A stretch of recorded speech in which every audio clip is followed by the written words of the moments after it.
Okay, thank you. So we'll deal with that during, staff report for Road and Bridge then. Do I need to add to the agenda? I'm sorry. We did not add it to the agenda, and that was my mistake. We should have, Okay. but no big deal. Okay, so other than that, I didn't have any amendments to the agenda either, so You approval. might send something out to all the. She did that this morning, or is going to do that, Okay. yeah. She got caught up with this whole live streaming thing, but yeah. Always have an extra pin with you. Sure, we talked about that this morning. Thanks. So yeah, she's gonna do that if she hasn't done it already. I don't believe we have any minutes to approve. Commissioner Prince, I don't wanna take a lot of time on commissioner items since we just met yesterday. Well, I'm gonna take a few minutes. I shouldn't have said that to you, cause you're probably the only one that got anything significant, so go ahead, sir. We had our meeting with, I'm gonna call it the clinic, because that's what we held it, but it really is the clinic ambulance service and that. And your meeting was with your committee? Right? No, Just to keep this it was a clear. joint committee meeting I know, with the but, clinic. so you had and your committee and their my committee? committee Okay. and their committee were there. There were several people missing from my committee. Yesterday was, Rosh Hashanah, which is the Jewish New Year, and one of my committee members didn't come because of that. Another one was out of town, but I had my orders and we had it all written down, everybody approved what we were doing. The proposal, first of all, let me say that I made it very clear to them that, I was the spokesman for the BOCC at this moment, but I have no authority to make any decisions, that it's a BOCC decision on what to do, and if we agree to anything at the meeting yesterday, I would bring it to the BOCC to either ratify, modify, send me back with different marching orders, however we felt. So they understood that, they agreed that that was their problem also, they were not their board of directors, so even though some board members were there, nothing was finalized, decided. The proposal I brought to them was that the I'll give it to you in an overview and then I'll get more specific. The county fund the approximate $3 million that the eastern portion of the county is not paying.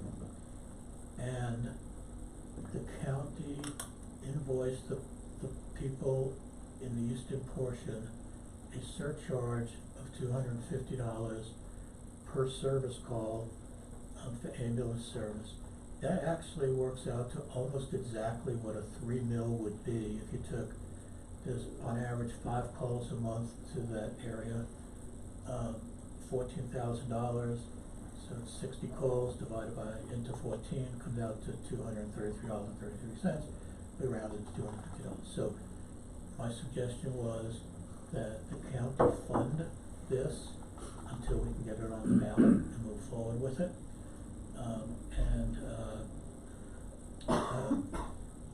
We would then invoice the people who use the service a surcharge to make up for the $1 million they're not paying, the $3 million they're not paying for the service.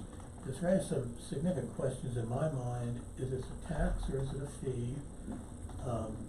And is it even legal to do? Right. And those are questions that ultimately they are asking their attorney, and I'm gonna ask our attorney if this is something we do. I met with Sam DiNardo at length about this. He had absolutely no qualms about the county out of general fund paying the $14,000 a year until this is resolved. He said that's perfectly fine, we can vote to do that if we choose to. He was not certain on whether we could invoice or not, and he has not given me a definitive ruling whether he felt it was something we could do or not do. Yes, Dennis Hunt. No, but we have Dolan is involved, and I'm waiting to get the report back from Dolan on how it could be handled if we wanna do it. Dennis Hunt's an excellent suggestion. It just seems like it's a double tax and it's hard to force that Well, onto somebody. You know, I thought it could be, but here's the thing. If people are aware that they're going to be assessed an additional fee by using the service, then they have the choice of not using it, so it's not really a tax. A tax to me, and really this is for legal counsel, to me a tax is if it's imposed on everybody, whether it applies to you or not. But if we say, and we publicize to the eastern portion of the county that if you call 911 and an ambulance is dispatched to the area where the 3 mil is not paid, there will be a fee for service. I think that may be okay, but I don't wanna make that as any ruling, but that's kind of where my mindset is. Barring that, here's what, get a little bit more specific. So, the question was, can we be reimbursed at all, or is this something that for a year and a couple of months, the rest of this year and next year, is the county willing to pay that amount of money, to provide the services for the people in the eastern portion of the county? This is really a very difficult question because the people in the hospital district are already paying it, and their legitimate complaint could be time out. I'm paying 3 mil. Why are they getting free service and I'm not? This is an issue, and that's why I really like the fee for service aspect, so at least we're attempting to be equitable if we can. So here was the proposal on the table, not even a proposal, this was a suggested discussion, that the county pay $4,000 for the rest of 2019. That would include September, October, November, December, and then quarterly, and when I say pay, we would give to the hospital district or the ambulance corps $3,500 a quarter, which is $14,000 for the year 2020. They thought that's wonderful. They loved it, of course, which we knew they would. When I said to Teresa, their financial lady, we would like to consider an IGA with you doing the billing for the county for the $250 on a fee for call basis, she squawked and felt that she didn't have the authority to do that. Her contention was that the hospital district is held to a higher standard because of Medicare and Medicaid than the county would be, and she couldn't do it. I didn't argue with her because I don't know any better, and I know to keep my mouth shut occasionally. Okay, so that's kind of where we were at that. That was a 15-minute discussion in a 2-hour meeting. We talked mostly about a couple of other things. AMR in the county is something that we are absolutely going to pursue. Jeannie, the lady, the trustee, board of director member, adamantly opposed to that, but Lisa was very much in favor of it. What they really want to explore, something we really haven't discussed at this point, but it may make sense, is merging EMS with Wet Mountain Fire Department. Apparently, firefighters, 4 or 5 of them are already EMS certified, and merging those two and having EMS services run through the Wet Mountain Protection District is something that they really want to explore. I told them I didn't know enough about it, but I certainly would explore any option that could to a resolution of this. So we decided that we would like to have a workshop in the near future, probably next 2 or 3 weeks. We know we have budget coming up in the week after next. Invite, of course, the public and the Wet Mountain Fire Protection District, and anybody else who we feel would be appropriate for this to broach that subject, to see if that was a potential. So that's kind of where we are right now. They did admit that they had the money for AMR if it truly was $614,000. Everybody but Jeannie at the table agreed that having a paramedic and a basic on an ambulance and being able to pull from different areas outside of our county to fill the county if there's a void made tremendously good sense. I just stuck with the mantra that I truly believe in, is that I don't care about the personalities, I want to do what's best for the people in the county. this will solve the problem with, outside the hospital district, inside the hospital district, the 3 mil. The question came up about, am I rambling on too much? No, Okay. no. The question came up about, We could debate that. how do we, well, if I am, tell me, cause I know I do that, you tell me if I am We rambling. debate everything else. I'm just trying to give you as much report as I possibly can. What if the people in the eastern portion of the county, if they're asked as a separate item on an election, say no? Then the question came up, we had people in our committee, my personal opinion at the beginning, and it's changed since then, was, you don't want it. Well, you're on your own then. But we can't do that. We can't do that because anybody can have a car wreck. What if the person who voted yes is the one in need of it and they don't get, okay, Sorry, so you bottom don't line vote is for we're it, gonna you have a don't get plan. it. So Mike Halper came up with I thought was an excellent suggestion. Let's put the question out to the entire county. Do you want to ratify the 3 mil, including the eastern portion of the county? I thought that was a wonderful idea because now we would have the votes from the entire county would drown out the votes that would be in the 400 families or so that are down in the eastern district, more likely to pass than not. The question comes, what if they still vote it down? These are issues that need to be resolved. So, we set a second meeting for the 2 committees to get together, and that is October 21st at 2:00. It is open to the public. It is, anybody can come. Both you guys are certainly welcome, Well, of course. CES meeting that day, I believe. No, that's the 22nd. That's Was why, it 22nd? that's why we set it up that day. No, I'm kidding. So, What time? it's at 2:00. 2:00. 2. 2:00, it'll be over at the hospital. We have a meeting at 11. That's why I did it at 2. So, and I'm gonna see if you, both of you feel comfortable putting together a workshop with, the Wet Mountain Fire Protection District to see if there is potentially a synergy between them and the insurance service to where they would take it over. Lisa was I commend her yesterday.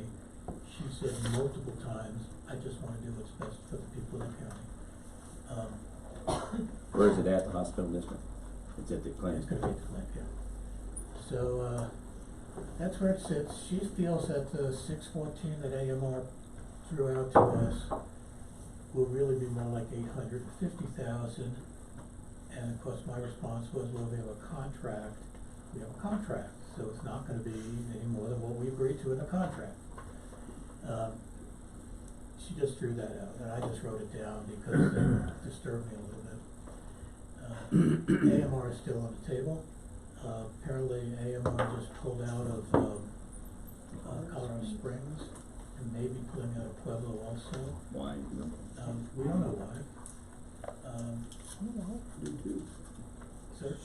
They lost the bid. Yeah, she said she knew why, and I said, well, I do too. They lost a bid to Falk out of California.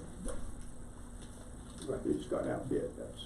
Okay, well, I didn't know if there was more to it, like core service or not. So we decided there was some reasons, well, we'll find out what's going on and why it was going on.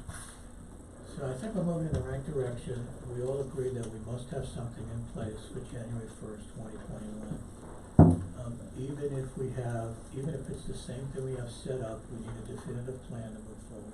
So how are you gonna come back with what the recommendation is, so we can? Well, the recommendation now is to pay $4,000. No. I just wanna know the process, Jay. Don't give me the details here. How are you gonna come back to us after you reconcile things, so we can have a discussion? I'm gonna put it on the agenda, I'm gonna say, I move that we do X, Y, and Z. I don't. Okay, I'm just wondering, your question. I'm just wondering if, yeah, it's gonna be like, after you guys resolve it, you're gonna come back and we'll have a public meeting to discuss it. Yes, nothing's gonna be resolved without the public involved and without you guys involved. This is preliminary discussion The question was, So, we the county pay money to take care of the people in Right. the county, they're gonna take care of the people in Eastern County too. so process-wise, I'm good with that, and I'm good with you coming, because right now, the only input we have into your committee is you. And this discussion helps us understand it, and also gives you some thoughts that we have. That's why I'm reporting. And so the only thought I have to add, I like all the process you've gone through, is, on your interim process of trying to charge somebody per ride or whatever. Right. How do we handle guests to the county that wreck down there? We charge them too. Right. And so it seems to me, And that is- you ought to consider the process of how we do that, because that is legal. That was. And that is okay. helping somebody that's not paying our taxes. Let me get a little deeper into the wood, I don't want, I just said, No, I head- really, I just wanna to answer consider, that go ahead. because that came up, we discussed it Okay. like, the first question I had was, is there a HIPAA problem if ambulance service gives us the name and address of anybody outside the hospital district? They said absolutely not. Sometimes it's published in newspapers. They went to send it to the house for an ambulance call. That solved a major issue that Sam DiNardo and I both had. Is there a HIPAA involvement? They claim not. I took them on their word. So, they can give to us anybody's name who is outside the hospital district who gets ambulance service. That would include anybody who lives up here and has a wreck on Hardscrabble. We would still invoice them for the $250. Their complaint could be, wait a minute, I paid my bill up here, why are you assessing me here? It's because of your bad luck of getting in the wreck, what you did. That's the way life is. You choose not to pay it, then a discussion Well, you don't could have be to had. pay, you don't have to pay, because they're coming in and you know that they are either in the hospital district or not. No, That's, sir. that's a The billing decision- issue to The me. decision was, anybody outside the district is getting billed, doesn't matter. I know. Because there may be someone from Kansas driving through. Right. That was the kind of decision that was made at the But committee. with, all I was asking, you need to probe the process of how they're gonna charge them. If it's just blanket, I think that they have the ability to know who's in there. Like you said, they already know who's in their They'll district, know and they who's don't in have to there. bill them. Why bill them? They know instantly who's inside and outside Right. the hospital. And then So the that's just question an came, issue. who would actually do the billing? Yeah. Ms. Kara, I love you to death. The question was, it's maybe 5, on average, it's 5 invoices a month. Yeah. I suggested if legal counsel feels it's appropriate for us to do this, then I would ask the 3 of us if we could ask Ms. Kara to do these 5 invoices a month and keep track of when the money Holy goes back. smokes. So, that's kind of where we were. We had a lot of discussion on a lot of things. A lot of it's up in the air, but I think the one consistent was, we cannot we must, let me rephrase that. We must have an ambulance dispatch on a 911 call anywhere within Custer.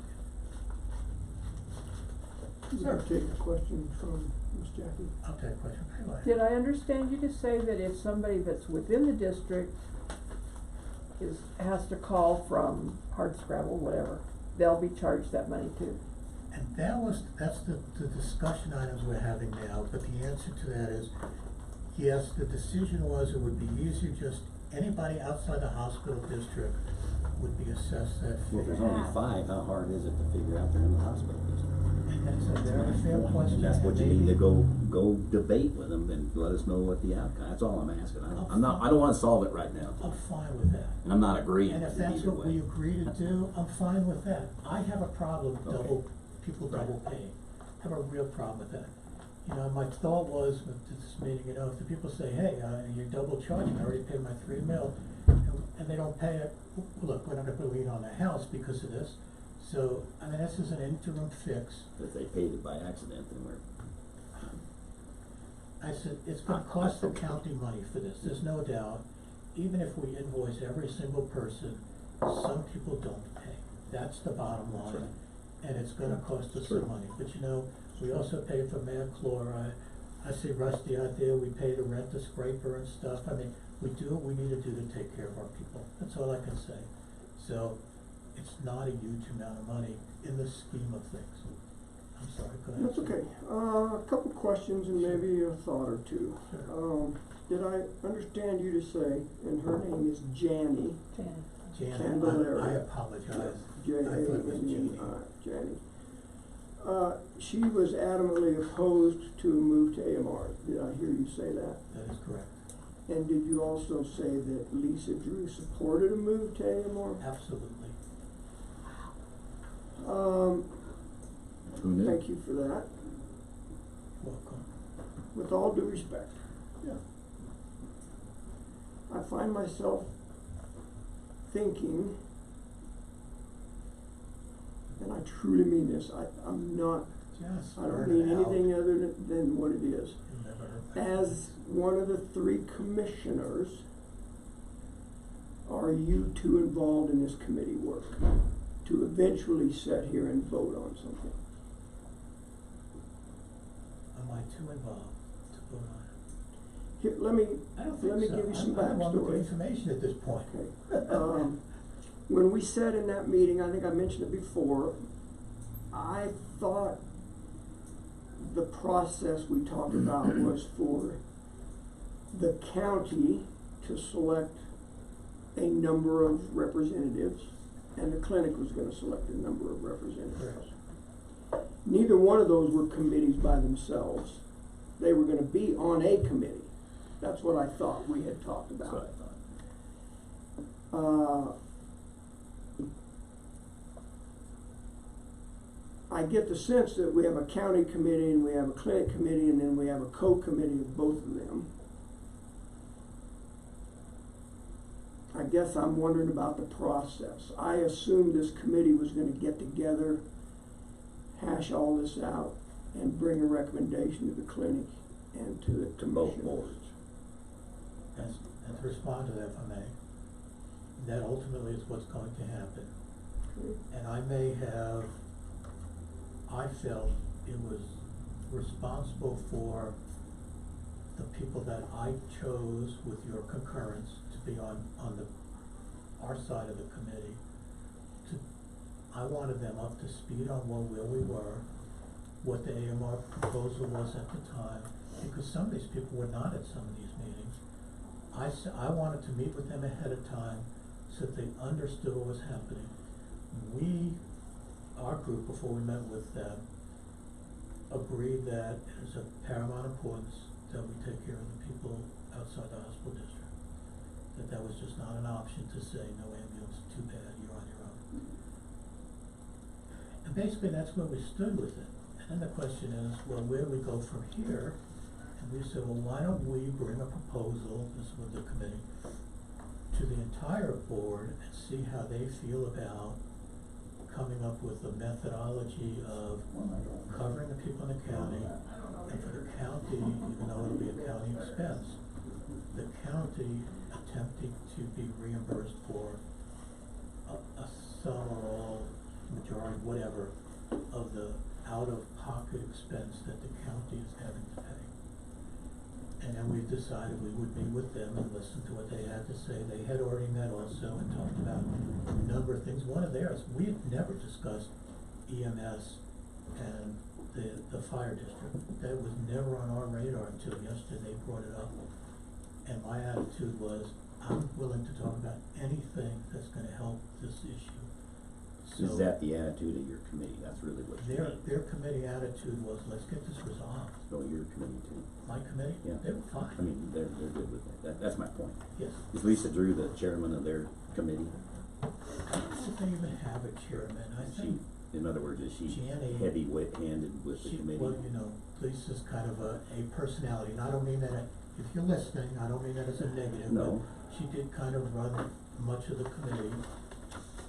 Jenny was definitely, vocal, so So she's on the board. she's a member of the So board. that's like you. Right, she's my counterpart over Right. there, So I guess, and,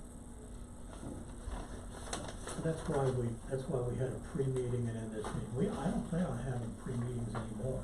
I want to get the folks who are here up to speed on where we want. they need to debate it and come up with some out-of-the-box Right, now we're gonna meet thinking. again on the 21st, and I would really like to have a workshop, and they agreed.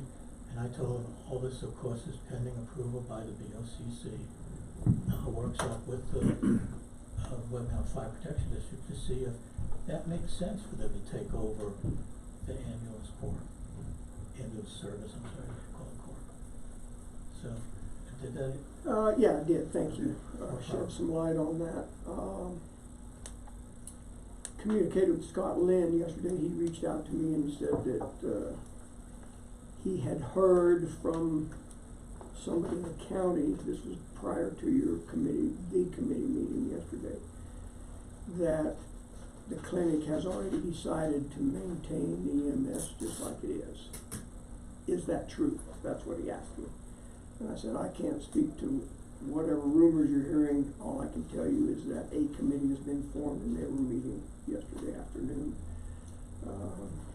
What do you mean by as it is? Well, I don't know, apparently somebody told him the clinic's planning on, Not covering it or covering it? As is me.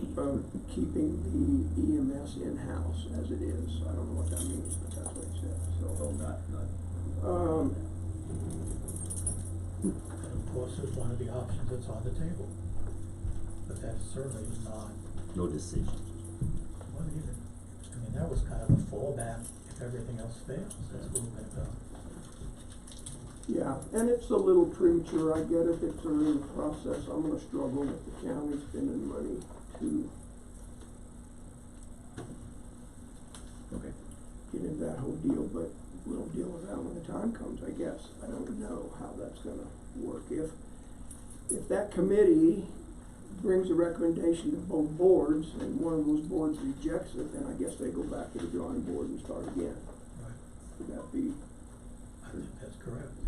so,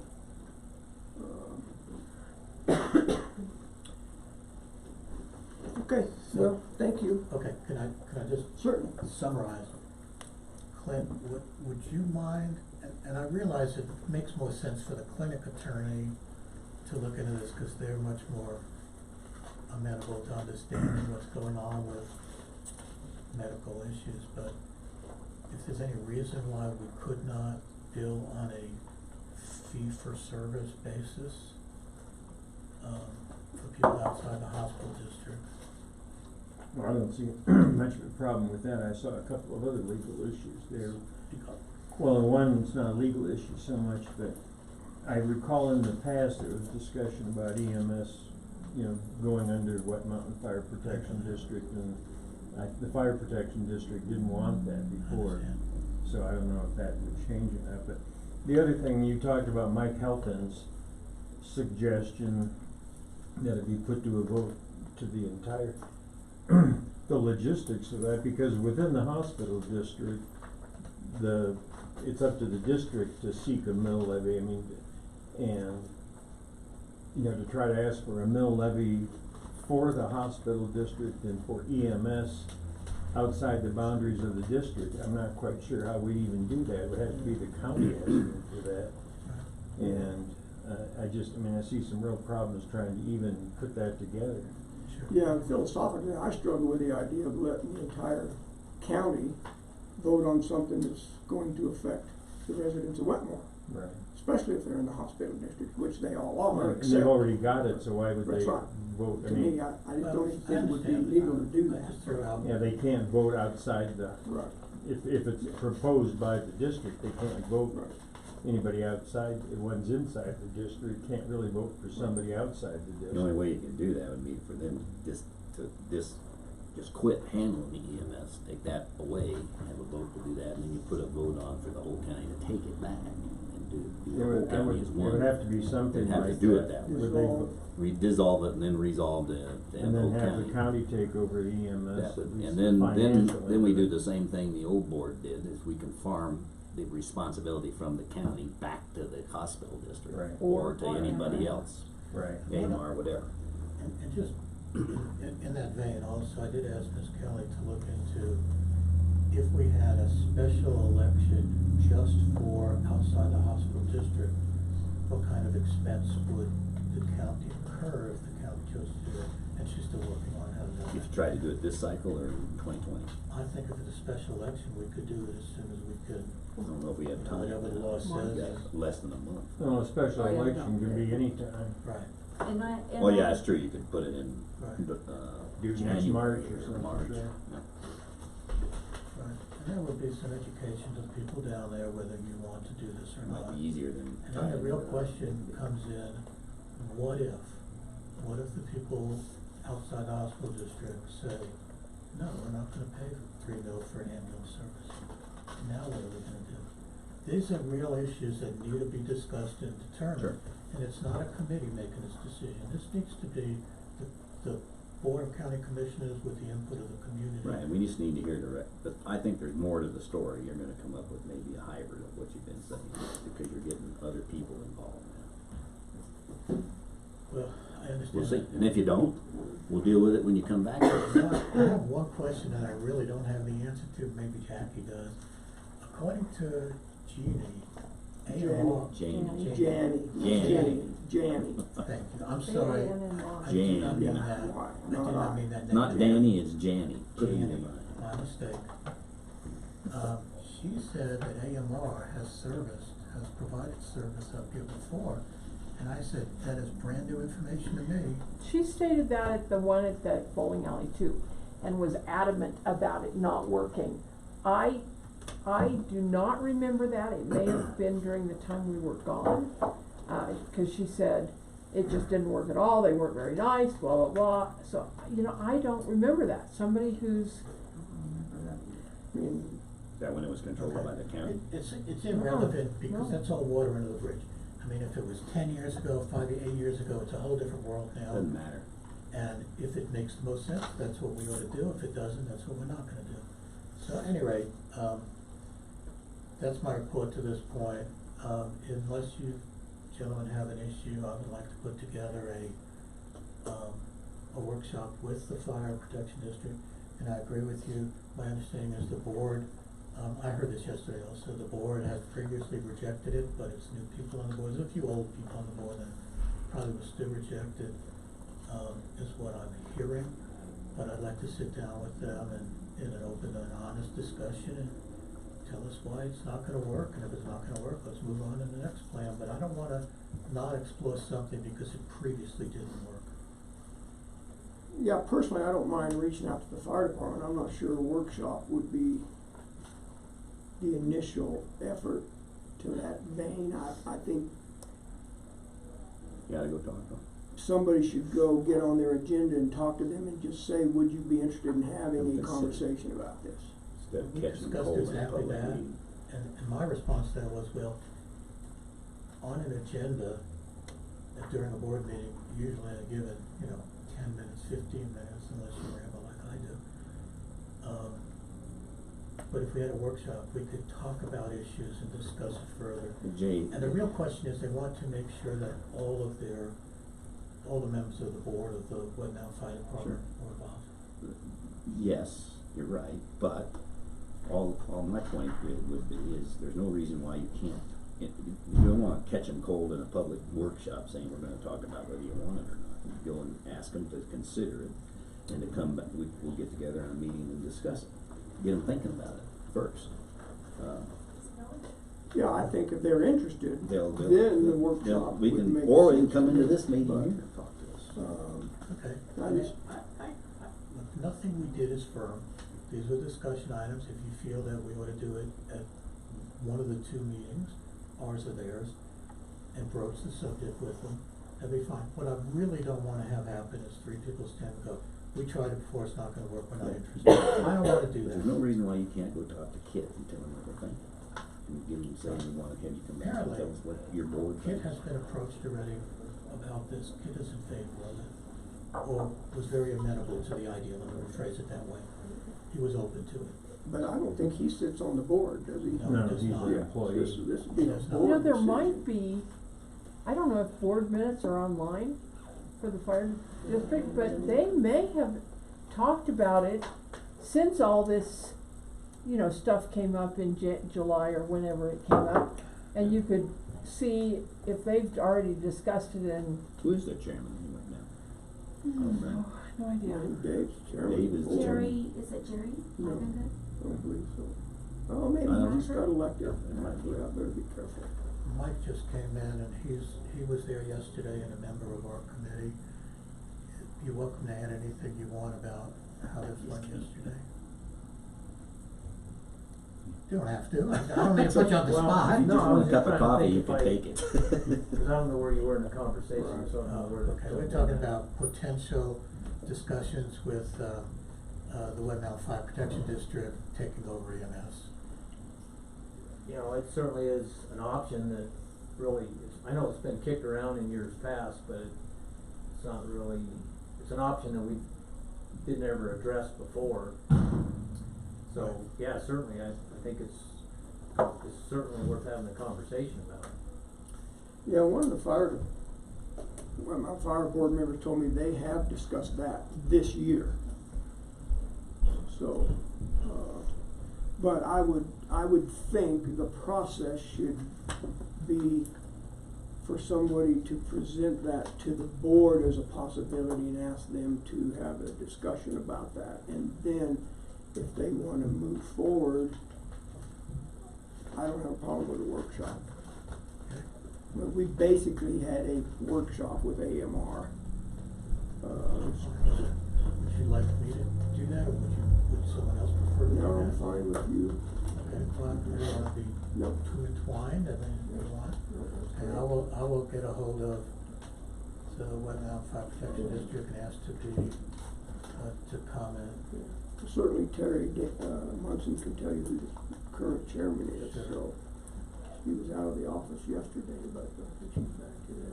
But even if they take it over, we still have the same issue about the eastern part of the county. The fire protection Right. district is slightly Right. different the boundary, but it's Yeah. not all encompassing. Well, and I would assume we're still gonna have to disband the EMS through the clinic, take control Do the over it same again, thing and then Get it back to the, Right. That would have to be the procedure. Right, that's what I'm guessing, so. If that's what the board chooses to do, this board. Yeah, cause This board you're may the not only vote to one do that has that. the authority to address the issue of Right. ambulance service, That's right. emergency medical service. that's right. Just a quick question, in your general opinion, what % of the time of that meeting was spent discussing AMR? Half Yeah, I was gonna say 50%. Okay. or more, and we were there at least 2 hours. AMR, like I said, there was just one person who was opposed to it, and But you didn't have a I'm gonna be reason. very careful how I say this, but it seemed to be one of the negatives about AMR was how it impacts employees of, but we made it very clear, They're gonna be very them. clear, and, Lisa Estru agreed that individuals, hurt feelings or whatever are not the issue here. This is what's best for the county. And when I heard multiple, well, a lot of these people won't go to work for him, they don't work for a big company. That's their choice. If it's best for the county, that's what we're gonna do. Mike, jump in if I'm not saying this properly. And ultimately, the lady who had this issue said, I agree with you, we gotta do what's right for the county. So I think I tried to get her over the hump of how it's gonna affect her employees who may choose not to go with AMR. And then, of course, Ms. Drew said, the salary's basically the same, the benefits are much, much better, there are better working conditions. And she said, if they don't take it, that's their choice, but we gotta do what's right. And Lisa made that comment. That's why I said I think Lisa's in favor of this if it's something that'll work. And I'm not saying, I'm certainly, if she's listening or anybody else is listening, I am not trying to put her on the spot. That is my impression. She was certainly open to that concept. She was not a negative, well, here's why it won't work, here's why it won't work. None of that took place yesterday. It was, we need to explore this further, so I commend her for that. See, the same issue's true if it goes to the fire department. It's a new boss, and it's up to the new boss, whoever it is, whether it's a company or an agency or whatever, Absolutely agree. to deal with the personnel issues. And if there was a legitimate gripe in the past, get that out on the table and ask that person, work it. That's beyond what we should even be thinking about. Agree completely. Yeah, a peripheral thought I've been having here lately is, and this might be directed more to council, and I will go to a clinic board meeting and ask them this same question. given the circumstances of the clinic going to a rural healthcare provider system, why is there a hospital district? Number one, it's misnamed clearly, but two, what's the purpose? What is the reason to even have a hospital district now? I don't believe there is one, other than a taxing entity, but that taxing entity could be the entire county. That's right. So it's not a hospital. No, they strayed so far from their original charter Right. that it's not anything Right. close to what they Could be, set up. exactly, that's why you could revisit all of the start all over. I just don't get the whole hospital district mentality still being in place, and particularly in light of the fact that they're getting ready to merge with Heart of the Rockies Regional Medical Center. So Yeah, it doesn't have anything directly to do with what you're talking about, I understand that, but it's a thought I've been having, and I'm gonna pose that to them, so. Well, thank you. Again, with the respect, I didn't mean to demean what you're doing. I appreciate that. Right now, unless a committee member was chartered with the responsibility to come and report to each of the boards, you're the funnel of information there, so. That's why I do this, so you could, I had a different thought about the Wet Mountain Fire. You guys have a different opinion, I'm fine. Yes. No issue whatsoever. And, That's why I do it. and just as a point of technicality, now, you're not on that committee, correct? You're not a member of that committee. I am just the chair of that committee. I am not a voting member of that committee. Is that what you're asking me? No, We don't vote. I'm the one Right. holding the meetings. Okay, I'm gonna send out an email a little later to Lisa, who will disseminate to her group, and I will send it to our 4 or 5 members, stating that, I will I will ask to be put on the agenda at the next, Wet Mountain Fire District to broach this question. Anybody's welcome to attend if they want to, I'll let you know when that is. I'm just gonna disseminate the information to both sides and our committee, and that's all I was gonna do at this okay. point. I'm assuming you're a facilitator, not a member of the committee, because we voted that we would not sit on any committees. Sway it. And that is correct, I do not consider myself a voting member of a committee. When I say, what do you all wanna do, I take that to heart. Now, I'm not gonna tell you, I don't think my voice is not heard, because I made it very clear in my opinion, although they can override me, that we must take care of the people in this county, all of the county, not just including outside hospitals. However, I was also the one who said, I think if they voted down, too bad you don't get hospital service, and the committee said to me, Jay, you're wrong. And when I thought it through, I said, you know what, committee, you're right. Okay, well, look, I'm not opposed to saying that all my ideas are, I'm willing to change, and they did, and they were correct. It could put us in a tremendous quagmire if the people vote not to pay a fair share for the ambulance service, and we provide the ambulance service.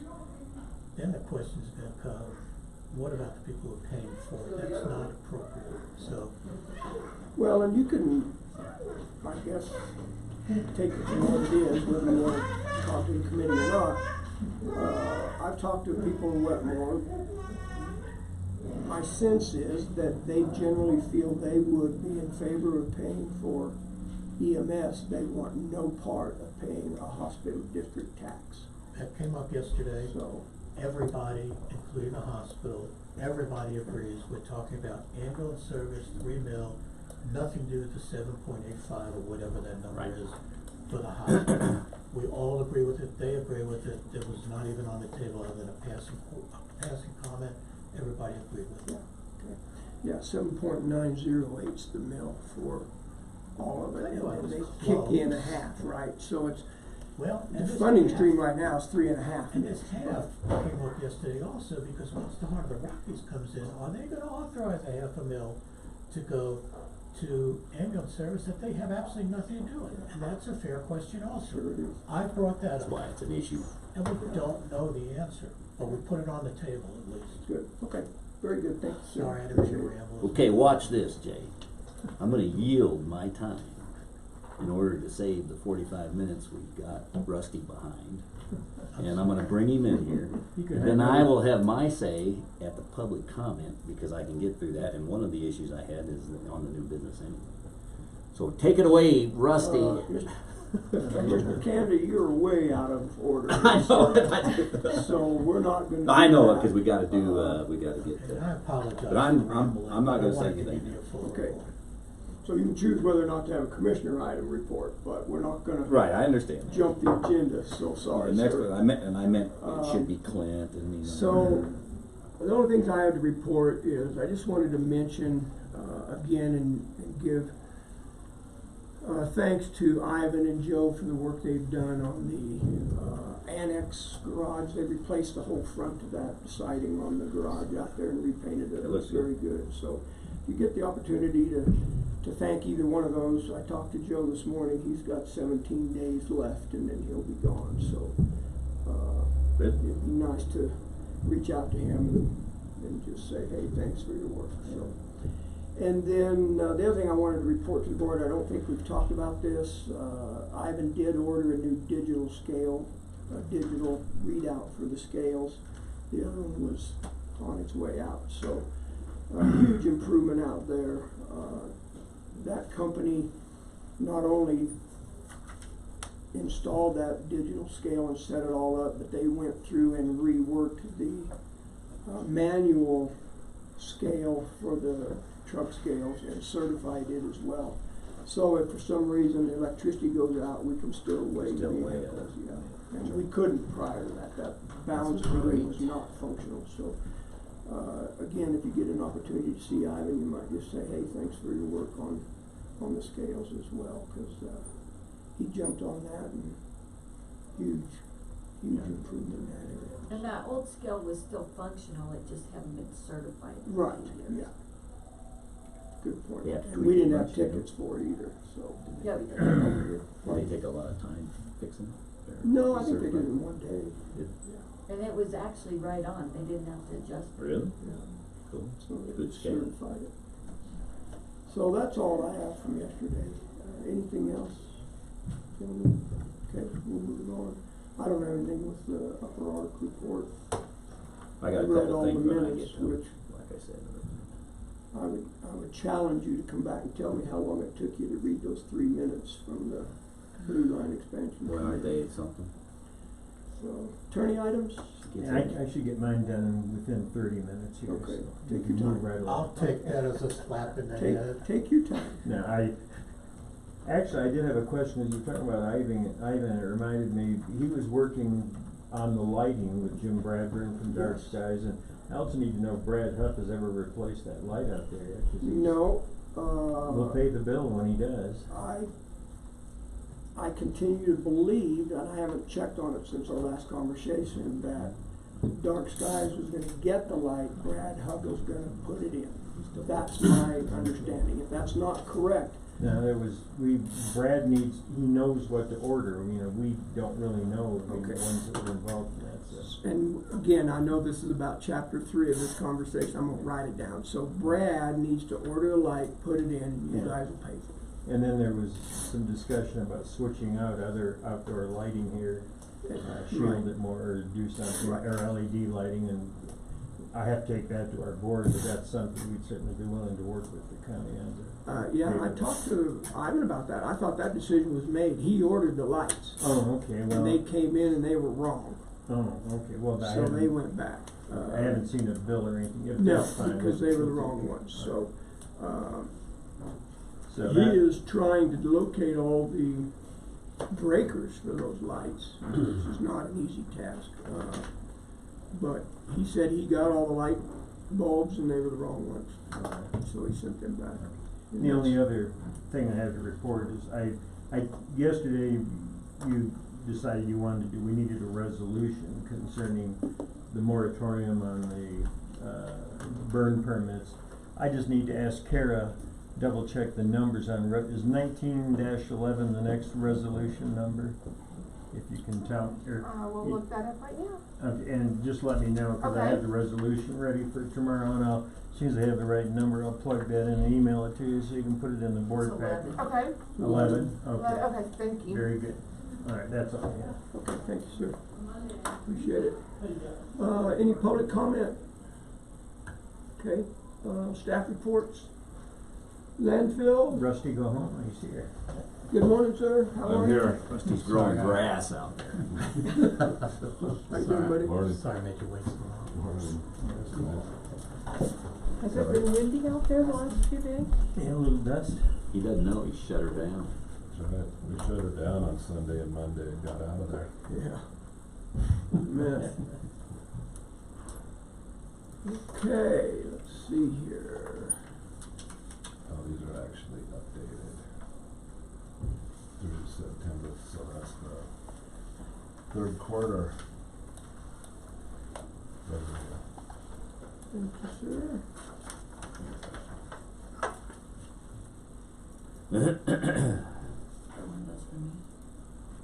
Yeah. Thanks. This is on you. Clerk to the board, Kelly County. Meet Kelly. You haven't met her yet. Newcomer. Newcomer. So these are updated from the ones you sent us, is that what you're Right. saying? Okay. Right. So that's the complete, through the third quarter.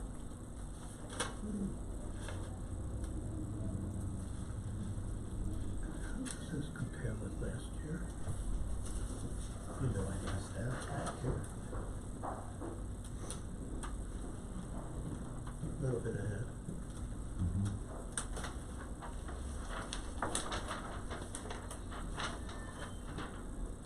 We're a little behind. That year, the third quarter was 170. Oh, I was looking at total, sorry. I was just looking at the third Third quarter. quarter, okay. Yeah, that's right, I was looking at the end of the year totals on that.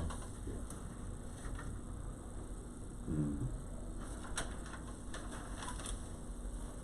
I'm assuming, anyway, yeah. I think that's the whole thing here. Does, Yeah, that was the whole year, 2018. does Peterborough and Oak pay the same fees? Yeah. Quickly he forgets. I just didn't know if there was some agreement with the older one as opposed to the new one or something like that. Kind of an good morning, kind of an unrelated topic here, but I meant to bring it up during commissioner reports and I forgot that, and I was gonna talk about it yesterday during our voucher thing. You probably remember that the sheriff's department had an unusual agreement over there with their dumpster. Their employees were actually paying for that dumpster, and that has since changed. The county is now paying for that dumpster. I I didn't didn't know. know that. When did that start? I can't tell you when it started, but this was the first voucher that came through that included the sheriff's department's dumpster, so that's Docking changed. their pay. Pardon? Docking their pay? Well, you mean if they're still using the dumpster? Yeah. That's a question for the sheriff. All right, sir, sorry, I digressed there a little bit. Okay, I'm still working on financial assurance, that'll be done this month and sent off to the state. And meeting with CDPHE, engineer, Got it on our calendar? okay. Opened up about 350 feet of that trench, so that helps. Breathe a little easier now, huh? Right. And we loaded out 2 semis of cardboard. Good. Not worth much, but at least it keeps it out. Yeah, I was gonna say, the value really isn't the cash money, it's keeping it out of that landfill, isn't it? And the skid steer should be here this month too. Good. Excellent. But without a radio, the wishes was in. Without a radio, we couldn't afford it. Yeah. You're getting a set of forks It's insane. and a bucket. It comes with forks and a bucket. Right, Nothing else. that's it. No other attachment. Yeah, that's it. Okay. Yeah, it might be eventually, if we get the rest of that landfill permitted, it might it'd be something to consider getting a logger for it if we're gonna Sure. fence off a bunch of stuff, Yeah. so. Very cool. Be helpful, Okay, especially for soil samples and everything. Be a great thing. yeah. If you anticipate in future reports of us having to vote on an action item, probably not, but if you ever do, if you can get that to Kara ahead of time, she's gonna send out an email to everybody about that, but we try to tighten up our process a little about voting on things during staff reports because they're not on the agenda. So if you think you're gonna bring something that we're gonna need to vote on, let's get that on the agenda under your staff report. You know, we won't put it under the agenda. Oh, okay. That way we can make a decision on an action. So, Okay. anything else? We're meeting here with Golder, right? Right. And And if we, CDPHE right here, so that'll be, if we wanna make a tour, we can. right. Time. 2 Yeah, o'clock, if we need to or go 11 o'clock, 11 sorry. o'clock. Your deal's at 2, right? I'll have a couple of maps, and I'm sure they will too, so hopefully we won't have to go out there in a blizzard. It was a little cool that one day. Yeah. There was a wind. Cool. All right, is there I think anything that's else? Okay, thank you, appreciate it. Okay. Thanks for the update. Thanks. That's all. Thanks for waiting. See you, Jay. See you later. Kelly. All right, next item, the road and bridge. Good morning, sir, how are you? Pretty good. Good. Say, Gary. Morning, Bill. How are you? Gary? Shake my hand and say good morning to Kelly, kind of threw me for a little bit.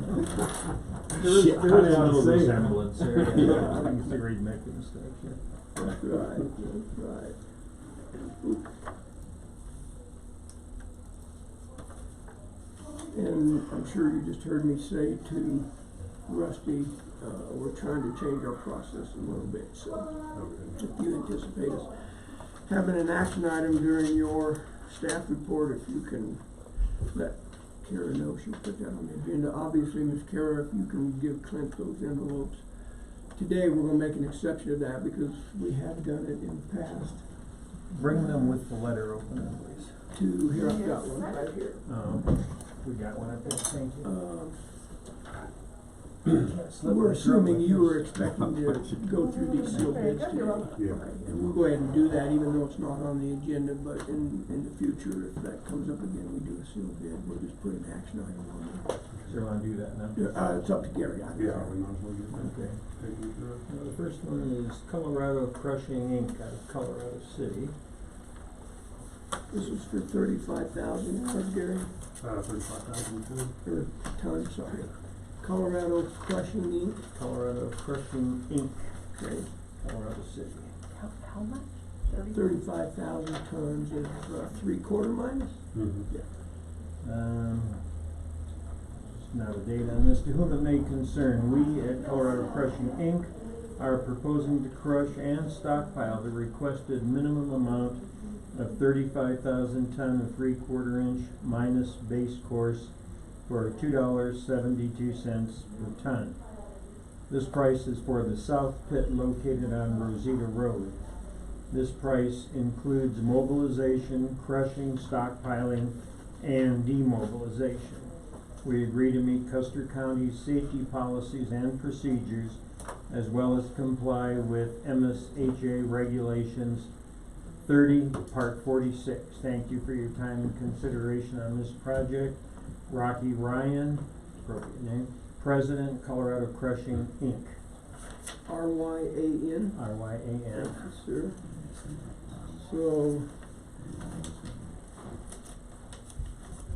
So would we actually calculate that as 35,000 ton, or are they gonna, will it vary some, or? It could vary some, Plus or minus. Yeah.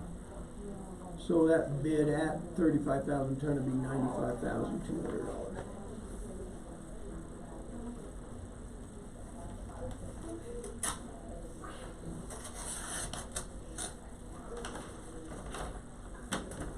This one is, looks like A&S, I'm not sure, construction out of Canyon City. A and S? Well, let me see what it Okay. says on the letterhead, because it's, I couldn't tell if that was an ampersand or another letter. That's not even close. A-R-Y Oh, Erie. Corporation, Erie. A-R-Y? Yeah, Is that area? No, but here it says A&S Construction Company and then Erie Corporation. Okay, A and S.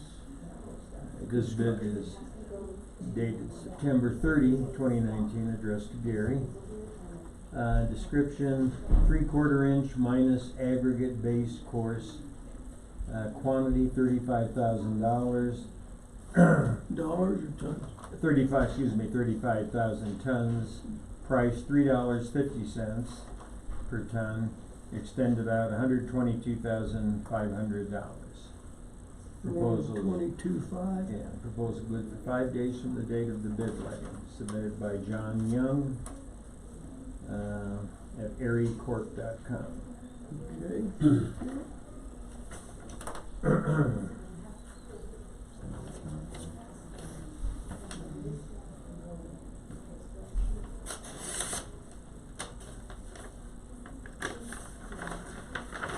And this one is from Langston Concreting, Florence.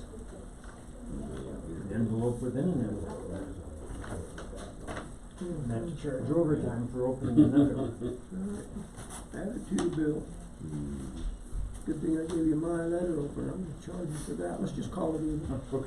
Can't slit his throat. I just wanna be sure I don't slice something open while I'm doing it, there we go. Yeah, it's more for Band-Aids. Unless there's another envelope inside this one. Maybe. Okay. Well, I'm assuming, of course, that was hand delivered, I saw that yesterday, but it was going through the mail, I get it. So Langston Concrete Inc. crushing bid, date September 30, 2019, bid prepare for bid proposal number 9161, or maybe that's, I'm not sure whose number that is. Project description and location, labor and equipment to crush 3/4 inch minus road base from muck pile at site near Custer County landfill. Langston Concrete Inc. will be paid off belt scale calibrated by third party. We hereby propose to furnish the material and perform the labor necessary for the completion of the following bid items. Item is crushed road base from muck pile, quantity 35,000 tons, $3 per ton, total $105,000. 105? 105,000. Submitted by Zach Langston on behalf of Langston Concrete Inc. He's got attached as an equipment list. And I may as well be reading Hindu or something, I don't understand any of it, so. But that's the bid to do that. Okay. All right. Couple of questions if I may, Gary. And I think you said they were gonna furnish the materials, I'm assuming he meant they were gonna furnish the equipment, obviously he's not gonna furnish the materials, but,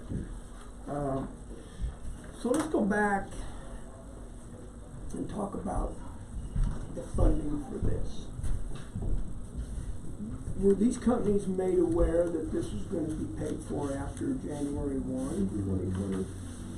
Yeah, and based on when it takes to, or how long it takes to mobilize the equipment, and what I did was I made them aware that we're not gonna be able to start for a couple months, because we're in the process of, pushing up the material for them to crush, so.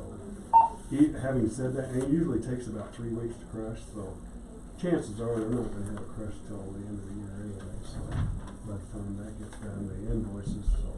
I mean, Be worried about that. but even then, having said that, I did make them aware. Okay, that was, Yeah.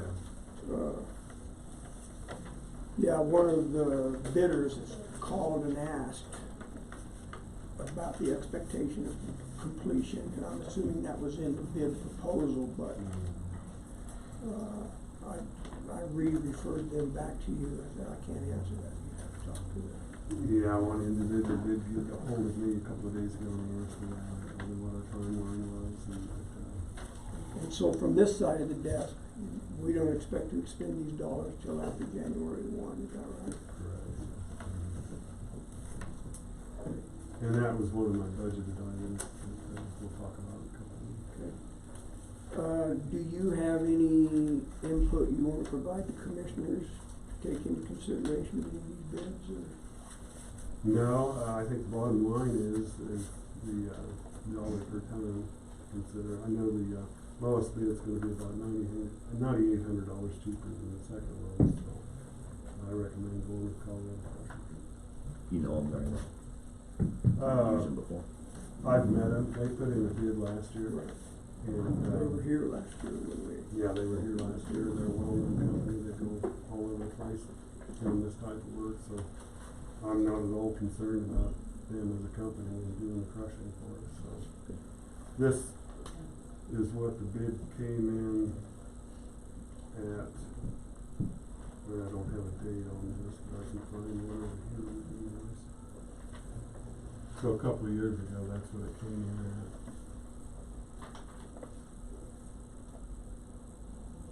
About 25 cents a yard.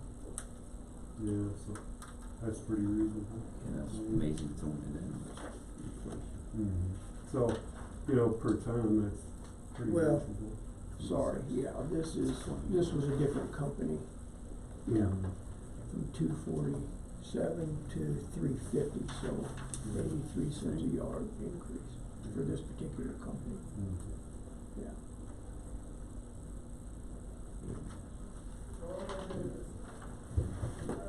Okay, what's the group pleasure? I move we accept a little bit. Which is Colorado Crusher, Crushing. Colorado Crushers, Okay, thank you. 35,000 tons. Second.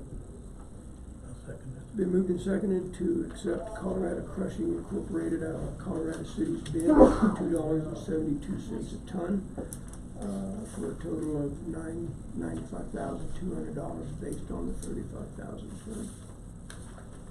Discussion. The only difference I saw in these bids was Langston was off of the belt scale. What would you anticipate Colorado Crushing doing? Same. Okay. Same way with A&S. That's how they did it a couple of years ago on Crush Force, so I think that's pretty common. Okay, good. Yeah, I could see them doing it by the bucket load or whatever, but Yeah. if it's off the belt scale, that's pretty accurate. So, okay, any other discussions on? Should the, motion say to be paid in 2020? Only if can you pay it this year if you had to, and then be reimbursed next We year? could do a supplemental, Sure. is what Donna You got calls the it, budget. but, once again, based on our timeline and when we're gonna have the material ready, it won't happen until 2000. I could certainly add that as a friendly amendment to the motion, not a problem. It's not necessary, And I'm not gonna work necessary, I it. just, what I was concerned about is they get it done before time, they look to get payment, and we weren't clear with them enough when they were Right. getting paid. So, if it's not an issue, it's not an issue, I'm just trying to forego a problem down the road, maybe. Sure, no, I'll work that out with them if there's anything that's not clear, but, yeah, once again, our material's not ready, it won't be for, one individual asked me that, and I told him it'd probably be another 6 or 8 weeks before we have it ready for us, so, we're in good shape. You're comfortable with the company, Yeah, I sure am. And there's no public comment on this because it's not under unfinished or new business, so. Any further discussion, gentlemen? We'll proceed to vote. All in favor of awarding Colorado Crushing Inc. the crushing contract for $2.72 a ton, say aye. Aye. Opposed, nay. Motion carries. Got that done.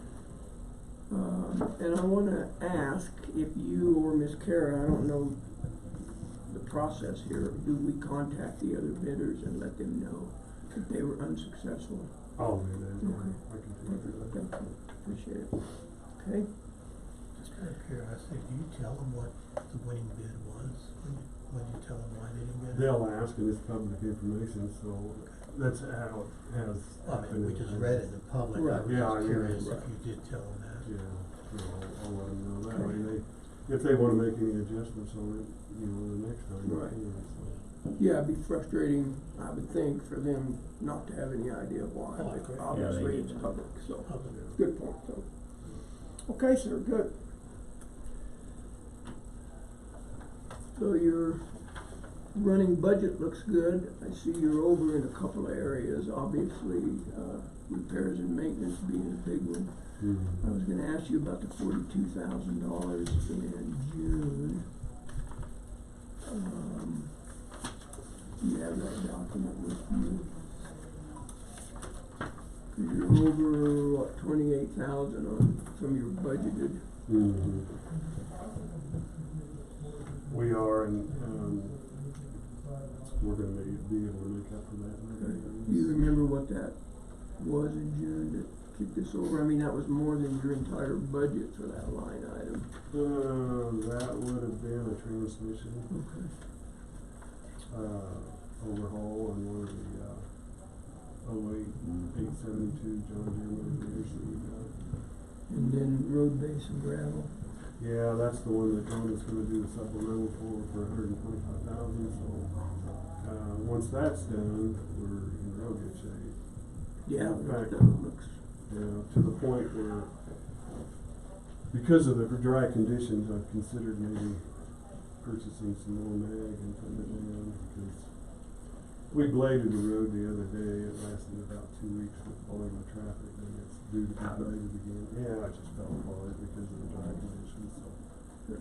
I know Rosita Road, when we put that mag on it back in, late May, it's been 4 months and we've only had to blade it twice, so prior to that, it was about every 2 weeks we had to blade it, so. But yeah, we might have to invest in some mag, unless we get some rain in the near future. We don't see it in the forecast, so. I just don't see the downside of that. I mean, I would encourage you, from what I've seen in my experience, if we can afford it, man, I just think it's our next best option, in my opinion, besides chip sealing, really. I mean, what else? It's blade and maintain, mag chloride, or chip seal, or pave, right? Exactly, and I had an individual ask me again about chip seal, and I told him, I said, it's cost prohibitive, $50,000 a month for any gravel road that's never had it put on it. And I explained to him, it's like, you know, us being in a situation where we want a new vehicle, we don't have that capital up front to just buy it outright, so we have to make payments on it, and that's basically what we're doing with our maintenance on it, is making payments on it, so. If, you know, if we had $2 million sitting around, we could add another 10 or 20 miles of chip seal road, but we just don't have it, so. But yeah, you're right, Tom, I think it's the next best option. I did the math on it, new road base is like $8,000 a mile, and, even putting new road base on it, we've got roads that we put new road base on, and, Blows it out. well, they're a washboard too, they need mag put on them, so new road Which base. is what you not need to the answer. prioritize. Maybe you can put it on there once you get a new road base. Well, that's a good point, you know, if we put new road base on our roads, we probably ought to Start following it up and making it a priority and rebudgeting things. But you know, these surrounding counties, I found out what they're putting down as far as road base, the volume and the money they spend on it, and there's a good reason for that. It's because of our, you know, our extended dry spells like we're encountering right now, so. And I think that mag's a good investment. Yeah, I do too. How many personnel was it, you full crew? And I did hire Kimberly Zissel here a couple of 3 weeks ago. She's got a lot of heavy equipment, experience. Both people working out pretty roughly. Yeah. She driving the water truck? Saw her. Yeah, she drove one day while she rode, and then she drove with one of our other experienced truck drivers, and then the next day I hopped in with her, and I did one round hauling the load, and I told her to take it back to the shop. There's no point in me needing to ride with her anymore. She was Grinding those gears. well, I was in one of our new water trucks with the in-drive automatic, but I could tell she was safe, and she'd had it before. It wasn't her first rodeo, so. She live in the county? She does. In fact, her and her husband are in the process of building a home in Silver Cliff. So, yeah, she's doing real well. What's the policy for road and bridge for,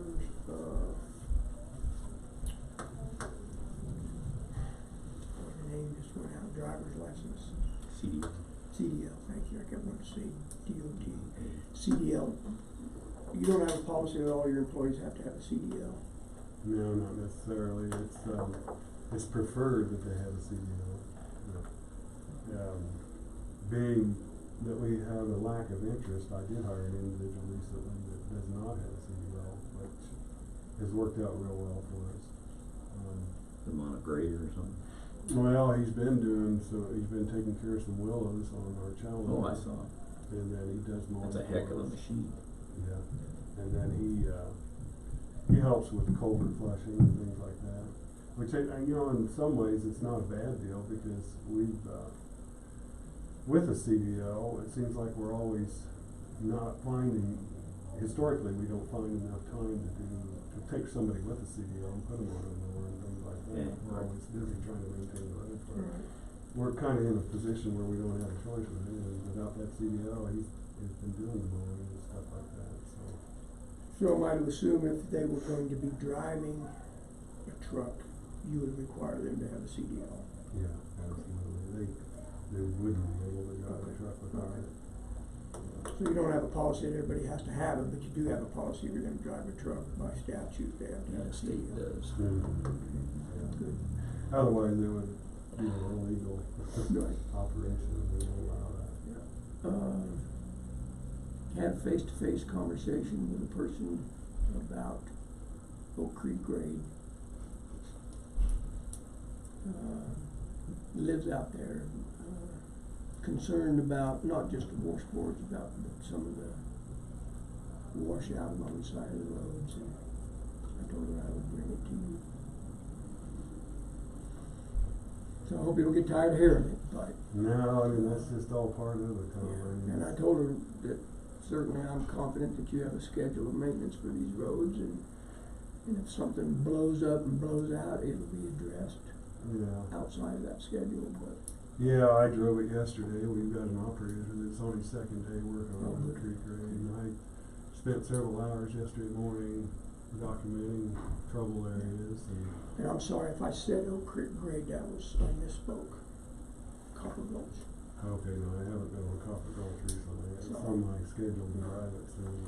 Yeah, if you get a chance, you might. I mean, and I know her, I've known her for years, reasonable person, not real emotional about it. It's just, Tom, man, it's not safe. I said, okay. Well, I should get out and check it. So, yeah, if you get a chance, I appreciate that. Okay, anything else, gentlemen? Question, would you stand for a question? Go ahead, ma'am. Gary, can citizens come into your office and see the maps for, where they're laying the fiber?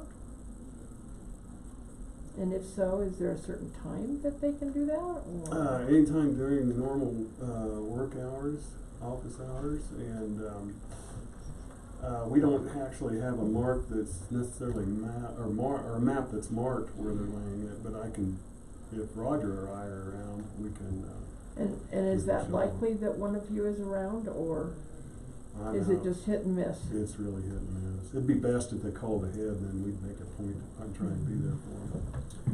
And I wonder, and we talked about this at a previous meeting, so thank you for bringing that up. I wonder if creating that map wouldn't be a good idea. We're getting some serious heat about this. Subcontracting of all the plowing for fiber. Yeah, it's a good idea. I mean, it's very frustrating for me. I assume my colleagues would feel the same. You know, the community said, we want progress, we want fiber, we want this and that. And as soon as we start doing it, then they start raising hell with us about it. We can't intelligently answer about where the fiber is and where it's not, where it's planned, or anything else, because And there it is. we're not privy to that information, once or Well, so. But I had a conversation with Gary about this and Central too. And I was gonna say more in the next section, but I'll say this when I talked with Gary. One of the things that, the comments I got a lot of, and I knew you guys did too at the same time when we started putting those poles up, for example, was we didn't know about it we didn't realize it was gonna happen, they didn't read the paper, we don't even subscribe to the newspaper, you know, those kind of things. And so Gary and I were talking about ways to make sure people are aware of it, and one is to publicize the fact you know, we need to make sure they know you have that, job, managing the rights of ways and the, easements, for the county. And that maybe, things like going ahead of time and getting our guys, maybe the guy that's mowing, when he's not mowing, put a handbill out there and say, hey, we're coming soon, you know, whatever. I mentioned that with CenturyLink too. And, the CenturyLink also said they would be happy to work, and get a map of some sort. It's not one of their priority. When I talked to Tim Conklin this morning about that. And we'll talk more about the broadband thing here in a minute. 'Cause we did catch a lot of heat on that. Well, speaking of that, was it Stevens Drive that you caught? Yes, that and others. Well, Stevens Drive is not a No, county. it's in Southern, Easy. Well, I mean, we don't have any. No, you don't. Anything to do with Stevens Drive. And the only one I've seen that had utility poles going up on it was 271 on the far end, and then I think there was talk about putting them up on Horn. Because I of think Well, they did put there is two on. two on Horn. two on Horn, okay. So I'll finish that thought then. This is the next thing. I did talk with the operations manager on the easements and told him that he needs, and he's doing that now, meeting with people that were in here. Because I said, they said that Sangre de Cristo ran right through the middle of their road, it's a private road, and buried the cable because that's the permission they gave. And they said if they need to bury off that right away, they're more than happy to give them the permission to go onto their property and drag them through as long as they don't put poles up. And they had said they put in like 13 poles in a quarter mile, or 9 poles, I guess it was. And so the operations guy is meeting with them, and I asked him to come in here tomorrow to give us a report on what they found, and they're working with it too. That's huge, appreciate it. And I'll talk more about what Tim had to say about the broadband. But they're willing to work with people, and so, you know, the same thing would be true with the county rights of way. If there's an issue, and you know, and they've already buried the lines before, there's no reason why that can't be considered by a company, or, you know, with you helping that out. Yeah, I just think a map would be good. Well, what I can do is I can put together a map for my office, and then I can put one together for you guys, and then as the fiber gets laid, I can update it, so. Yeah, we had a big, long, drawn-out discussion about this with CenturyLink. We asked them the same thing. They like to hide behind a proprietary blanket, and we said, you know what, we're not buying it. You can't just say, oh, it's a big secret. That's bullcrap. And that's what they told us. They said, no, we can't divulge where we're putting all this stuff. Well, you're going to have to, because certain people in this county have a right to know, specifically Road and Bridge, specifically the commissioners, the 2 mayors. We're not asking to publish it in the newspaper. They're worried about terrorism and vandalism, and I just don't buy it. It's a great screen to throw up, but I still It's think not a secret. They got a grant to put it in. Well, at that meeting, they did promise to provide. yes. Yes. Yeah. Tim. And he finally said, yeah, they Tim would. said he'd do it He would today. work on that. So Yeah, it sounds like a smoke screen to me. I've never heard of either one of those items being an issue. yeah. I've never heard of any type of fiber. Yeah, initially, they weren't going to tell us at all. The only persons that knew that really were you two, because you went through the permitting process. Because the big round Timing-wise, things of orange or fiber Yeah, wouldn't let aren't us know that there noticeable must at be all. fiber. Well, exactly, you know, So- they've got all these markers out, so I mean, it's Well, obvious where you they're know, putting it. Right. Yeah, it wasn't a secret they were gonna do it. They just didn't want They just anybody didn't to want know no where. wind necessarily. But anyway, so maybe between CenturyLink and your efforts, we can come up with, and really it would be CenturyLink's responsibility. I'll give you a to provide number us of with a map. the ops guy, and he can get you a map. Well, we've got all the permits that were applied for, so Right.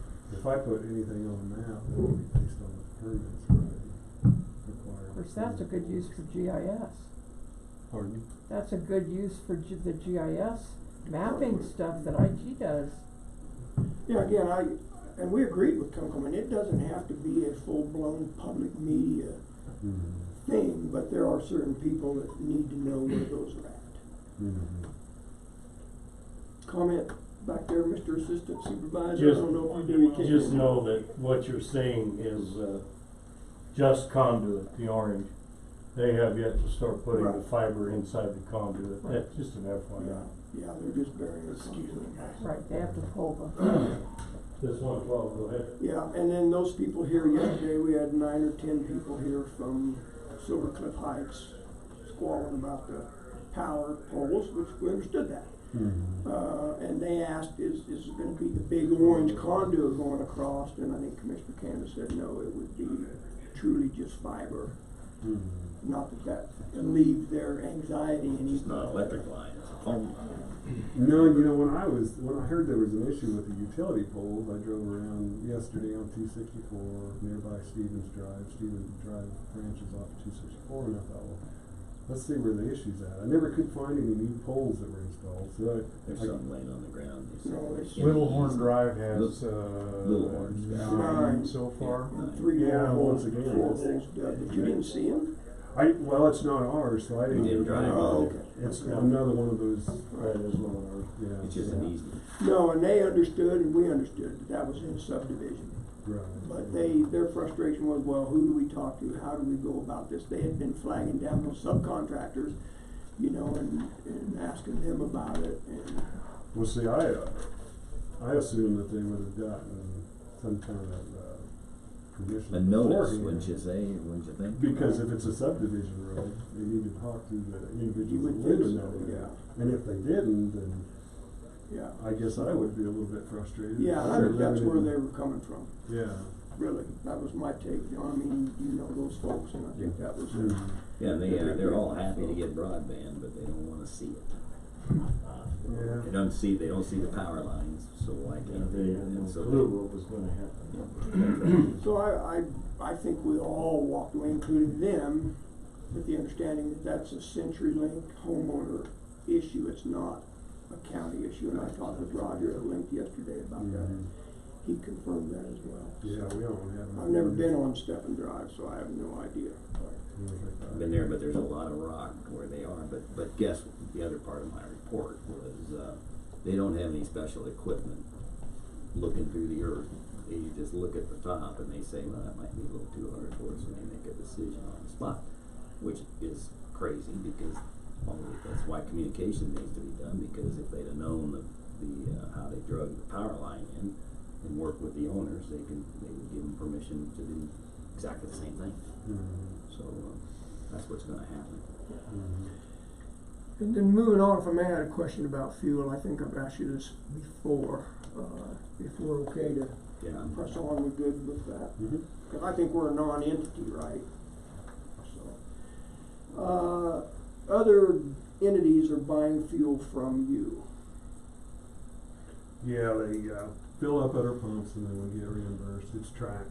They got a card and, Yeah, it's tracked on the computer through Byron's office, and then we get reimbursed based on our usage. Anybody that fuels up, aside from Road and Bridge, County, reimburses us, yeah. well, yeah, outside the county. outside the, Well, outside of the. Silver road. Cliff, But- West Cliff. that's what I meant, in the county, Yeah. county Right. agency. Right, Mhm. so, yeah, Tom, excuse me for a minute, No. to that effect, when we put that fueling system in years ago, Road and Bridge put a nickel a gallon kind of surcharge on it to each entity to help pay for that system, because they used it, so. I was gonna ask you if there was any net revenue off of that, and I thought, well. Still going. And I don't know, I don't know. This is Sherry the first I says heard she about it. doesn't know, what's happening between her and, Between her and, her and Donna, okay. but there should still be at Should least. be a- fair, I We mean, can it's look an into that you know, and see. you have to manage it, so it's Yes. less time, and you got more fuel to manage and get in it. And at that time, the fire district, the ambulance corps at that particular time, who no longer fuels with us, they had no problem with that. Where's the ambulance corps get their juice? They're fueling out of the stations now. Oh, are they really? I never seen the window or. Yeah. Maybe we could look into that. I know the airport adds they have a net revenue off of their fuel, and it's a little different situation than where you guys are at, but it'd be interesting to know if that's still in place. Yeah, if that's still in place. And I guess it would be through Donna's Would be property. fair. I would guess, and I could follow up that a little bit and see. She'll know what our cost of fuel is, and she handles all that, right? Sherry doesn't do that. It's the Well, she said that she's not sure if she was doing it or not. okay, I'll check into that. Thank you. Appreciate that. Yeah. Okay, anything else, gentlemen? Good job. Get out there and get those bumps and catch the flack for us. It's never ending. It's work that's never caught up. Yeah. I had somebody ask me, did I think the road and bridge had enough equipment to maintain the county roads? I said, I don't think they do. Across the board. I wasn't being critical. I just, how could we ever have enough equipment? I mean, maybe if we had 15 graders and 15 people to run them. It's our situation is this, you know, you have to have the equipment to balance, I mean, the personnel to balance the equipment, Right. the usage. We could use another couple of pieces, like a truck and trailer, bottom dump trailer. We run 3 right now, 4 would be better. You know, and it's one of those deals where Is that kind of thing in your capital improvement plan or in your forecast for it's here. strategic? No, I mean, it's here. We It's- looked at it last year and it Yeah. got pushed down the list. Yeah. Yeah, and it's something to seriously consider with that windfall that we got from CDOT, that 345,000. Right. So, you know, You could prioritize things. well, I mean, that is something that could strongly be used at the Road and Bridge Department. They were asking specifically for blades. They wanted to know about blades. Well, blade wise, we're doing fine. We've got 7 up here and 1 in Wetmore. The 7 up here. You is think adequate 7's for- enough to grade all the way to Albuquerque and back? Those That's how many 7, roads you got. those 7 are sometimes not enough when we're doing snow removal. If they run hard, it takes them a good 10 or 12 hours to get all the roads cleared that are necessary to get cleared the first day when we get snow around, so 7 blades is minimum. And if we have one that's broke down or even 2, we're in line. Right. Somebody's not gonna get their road cleaned off on that first day. 90 grand for a blade, roughly. A brand new one, 350.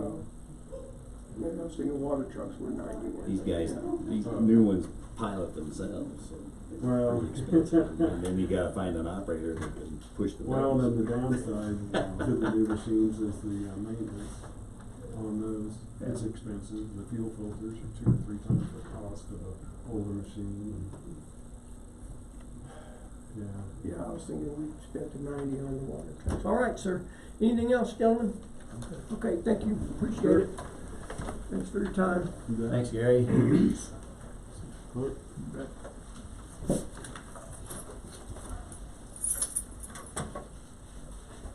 Who DHS is?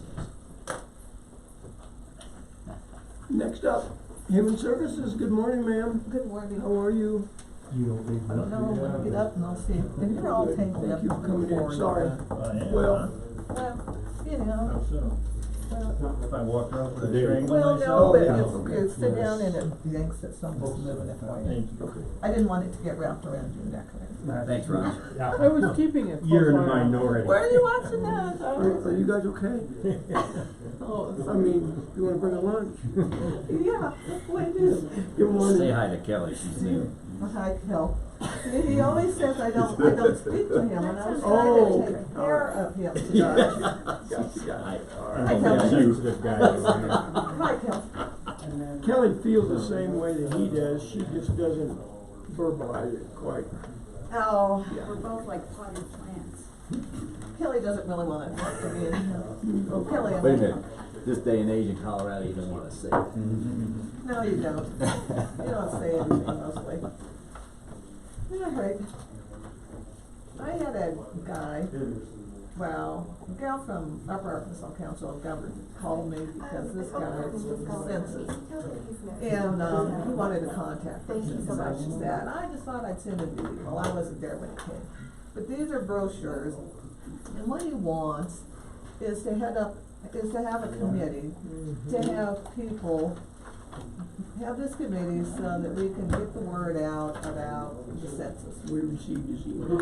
Oh, did you? Okay, same guy, yeah. And I wasn't there when he dropped them off. But, so I wanted to make sure you guys knew anything about him, Charles, Lucy, or whatever his name was. Like I said, I wasn't there when he brought these in. But, yeah, they're concerned because, I don't know, Gal told me from Yukon, that only 38% of Custer County was in the census. Counted in the census, I don't know, and that leads to money, and I'm like, well, okay. So she goes, well, he's gonna come up, and I said, okay. And I thought he was coming up the next day, but he didn't come until a couple days later, and I was out of the office, so. But you know about it, and so, okay, that's all I wanted to tell you. Glad to see tourism jump on that. I did my job, I mentioned it, Yeah, okay, I okay, told so him. now you're You're on. clean. I If he told asks. him that I was having a meeting with my county commissioners, and I would bring it up in the meeting. Yeah, we appreciate it. Cause I really wanna get a committee together, and I'm like, well, you don't want that, okay. So, like, that's all I'm gonna say about that. Okay. Okay, so that was my big thing, but I just wanted to do that right off. Energy Outreach Colorado, had my meeting on that, we've been approved for $9,975, which is up from last year of $8,400. Nice. So that's good.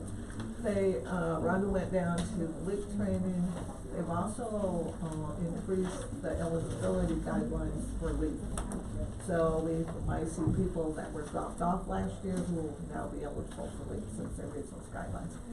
So that may, we may not have as many people applying for EOC because we can get them on leave. But they can get leave and EOC money if they're leaving that, so that was good. So we're gonna get a little bit more money, which is helpful.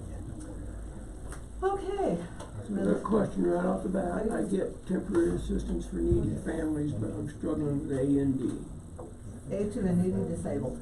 Thank you. Yeah. Could not get my mind around. Yeah, and that is it's $128 a month is what they get, and which just until they can get,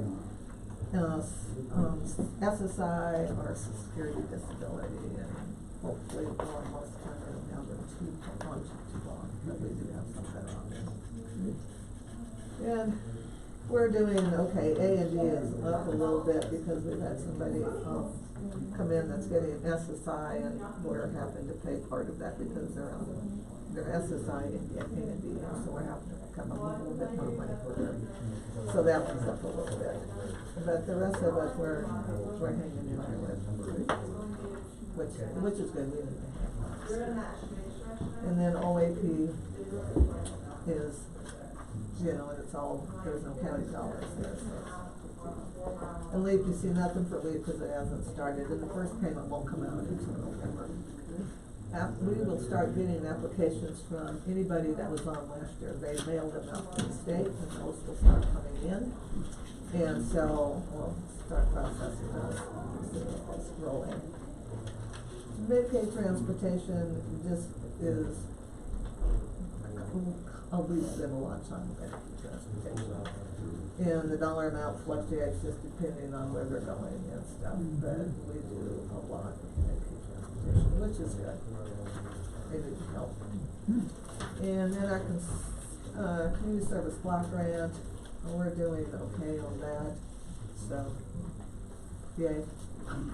And I use that for rent, utilities, and that type of stuff.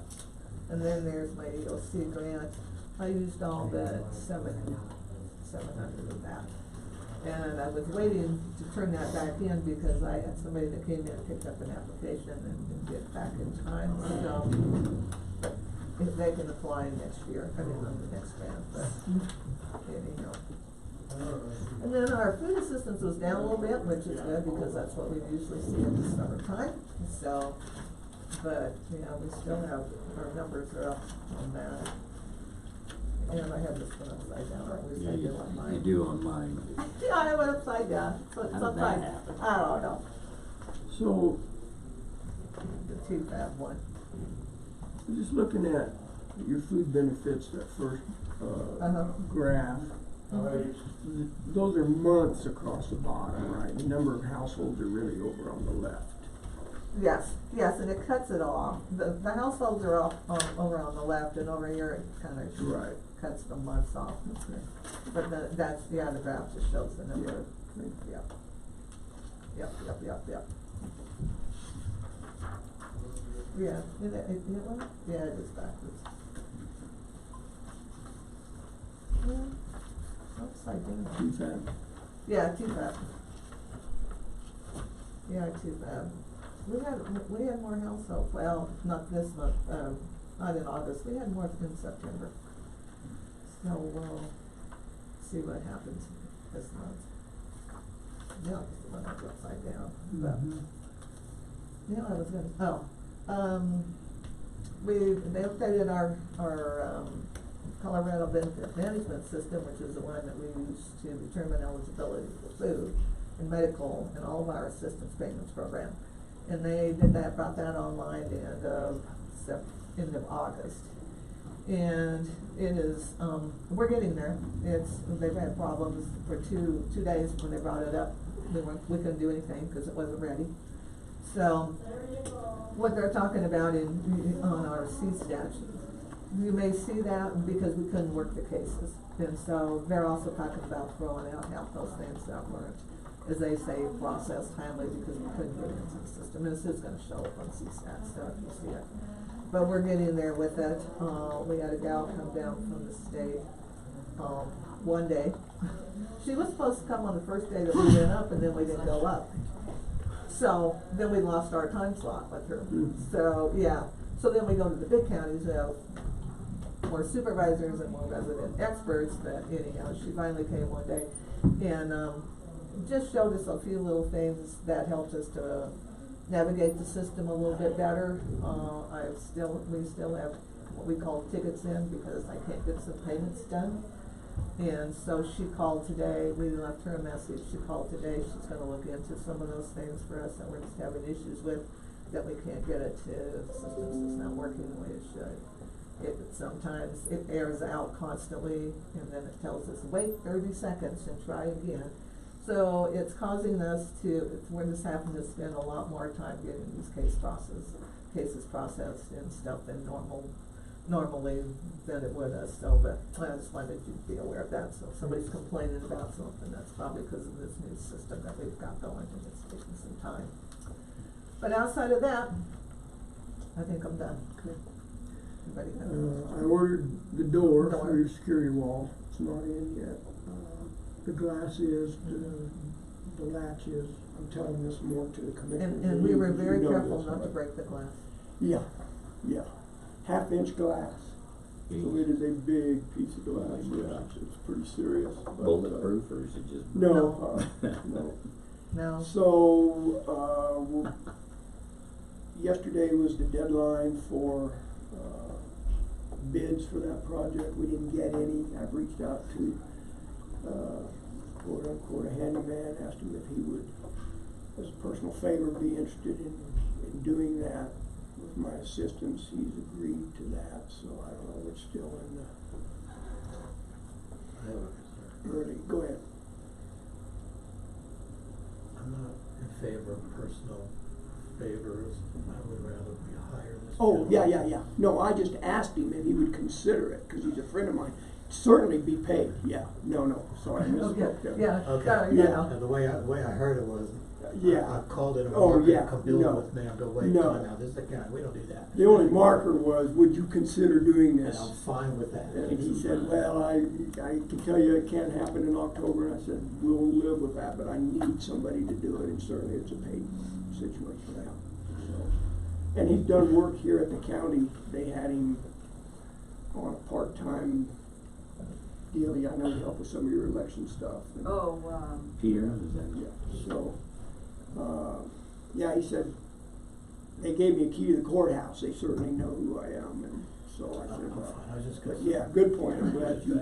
The way it was, Yeah, I heard it. you were like, Yeah. wow, I don't know Hey, if you do that. in the world I live in, I got no problem calling in a favor to get something done either, but I know you wouldn't be comfortable with that. Yeah, yeah, So, yeah, no, it would be a paid thing, we will. yeah, and it's a small thing, so nobody wants to, Yeah, nobody wants to deal with it, nobody apparently, wants to so. do it, you know. I so- suspected that was gonna be the case, so I went ahead and ordered that door anyway. And it I knew won't- the lead time on it was gonna be a problem. Weird situation with it, you know. Yesterday, this guy walks in and he just sees me and he just doesn't even stop, he just really walks right back, just to tell me this stuff, and I'm like, okay, you know, and it's just like, yeah, we just really gotta get that stopped sometime, you know, but, Well, anyhow. certainly before the end of the year, we will. yeah, and that's okay, I mean, we've been dealing with it and, you know, we'll continue to deal with it and try to Yeah. get them to go on out. And you will go ahead and order a desk? Yeah, oh yeah, Get that here. we're already working on that, I think she was working on that yesterday. As soon as that's in place, it will take that old counter and retrofit it to Okay. use. Okay, yeah, so we got that I'm working. trying to get all these pieces put together, so. Right, so when it pull the comes trigger time, we on it. can just go, Yeah. But, yeah, we're not looking at, and so, if we're looking in November, cause we get Veterans Day off, that would be a 3-day Yeah. too. Yeah, So, I don't know, Good that would, point. that'll help you or not. yeah, I was thinking, we missed Columbus Day, Mhm. obviously, Mhm. because we're not gonna have all the material, but yeah, that'd be the next good target date, Yeah, so. so I thought I would mention that.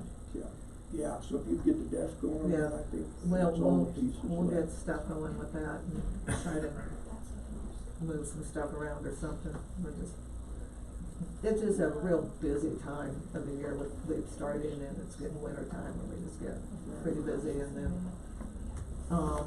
we're just crazy as far as, child welfare and the stuff that's going on and our travel expenses, as Tom and some of you guys were talking about, are really high because of all the visits that we're having to do, supervise parent visits, and we're up and down the hill and all the time, so. But we are mandated to do them, and so we have to do them. Did you budget for a vehicle this year, for 2020?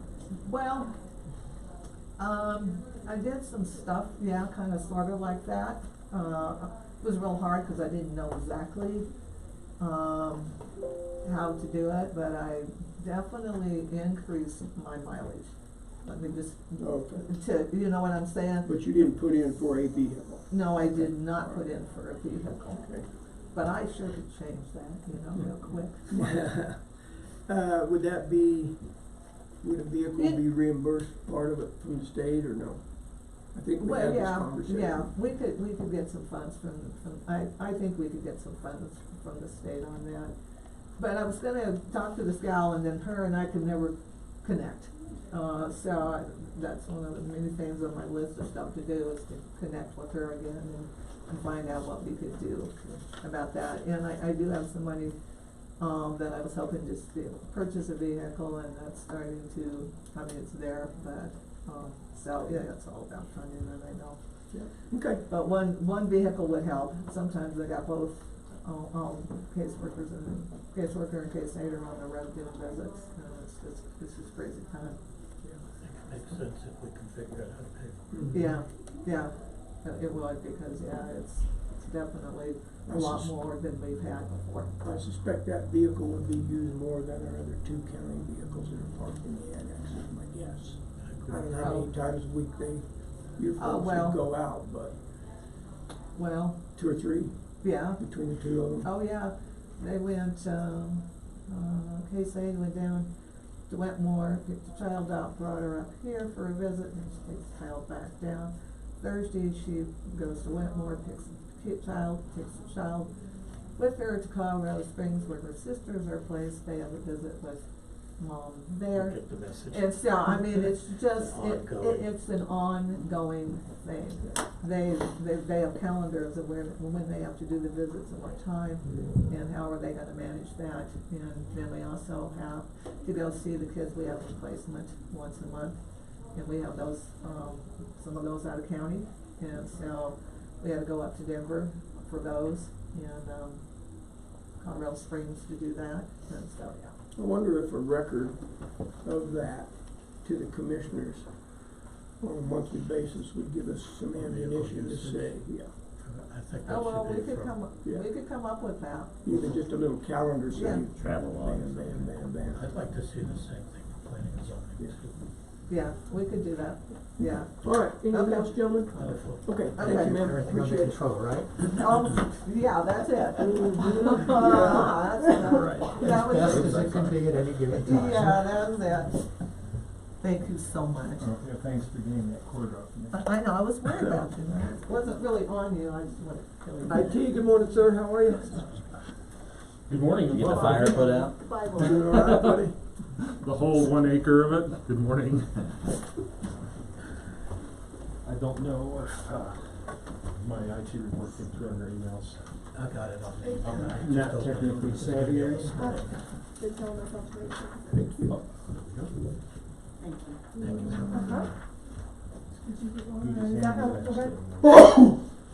Bless you. Thank you. Good morning. It's been a busy month. Very busy month. Yes. Lots of fun. Just a quick update on the elections work and the surveillance is going. I think all the PCs are upgraded to Windows 10. Very good now. Okay. One more time of feeling. I think we're good now. Okay, all right. Thanks, Good Vernon. deal.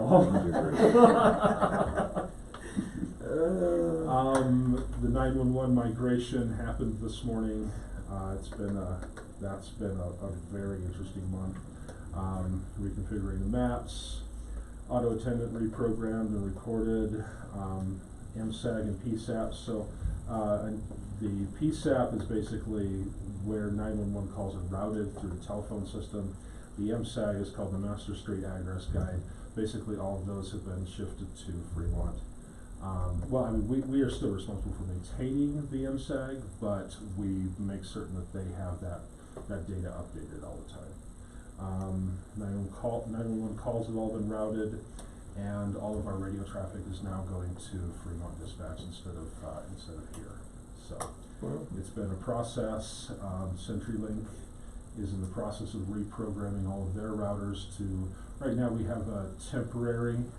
It's temporarily permanent, but it's they're going through the process to reprogram everything, things that we don't have access to. So it's been a process, and it's pretty much now we just get to figure out how we change our own behaviors and move forward. So Estimate on your time invested in this migration to free call?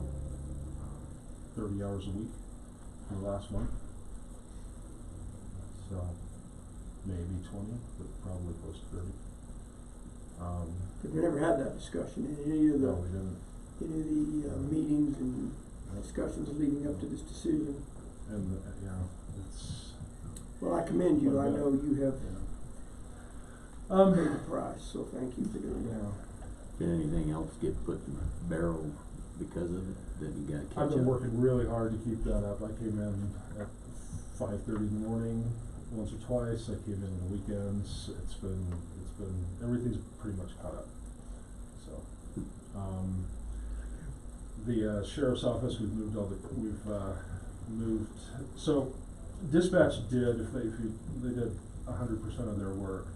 Freecom is going to do less than that, and all of those responsibilities have been divvied out to other entities and departments, and so that's when you see sheriff's office. That's a lot of what that work involved with. Detentions will deal with some, patrol will deal with some, administration, so reconfiguring computers, that type of thing is all been done. Here at the county building, we were able to use the court security grants and get some updated cameras.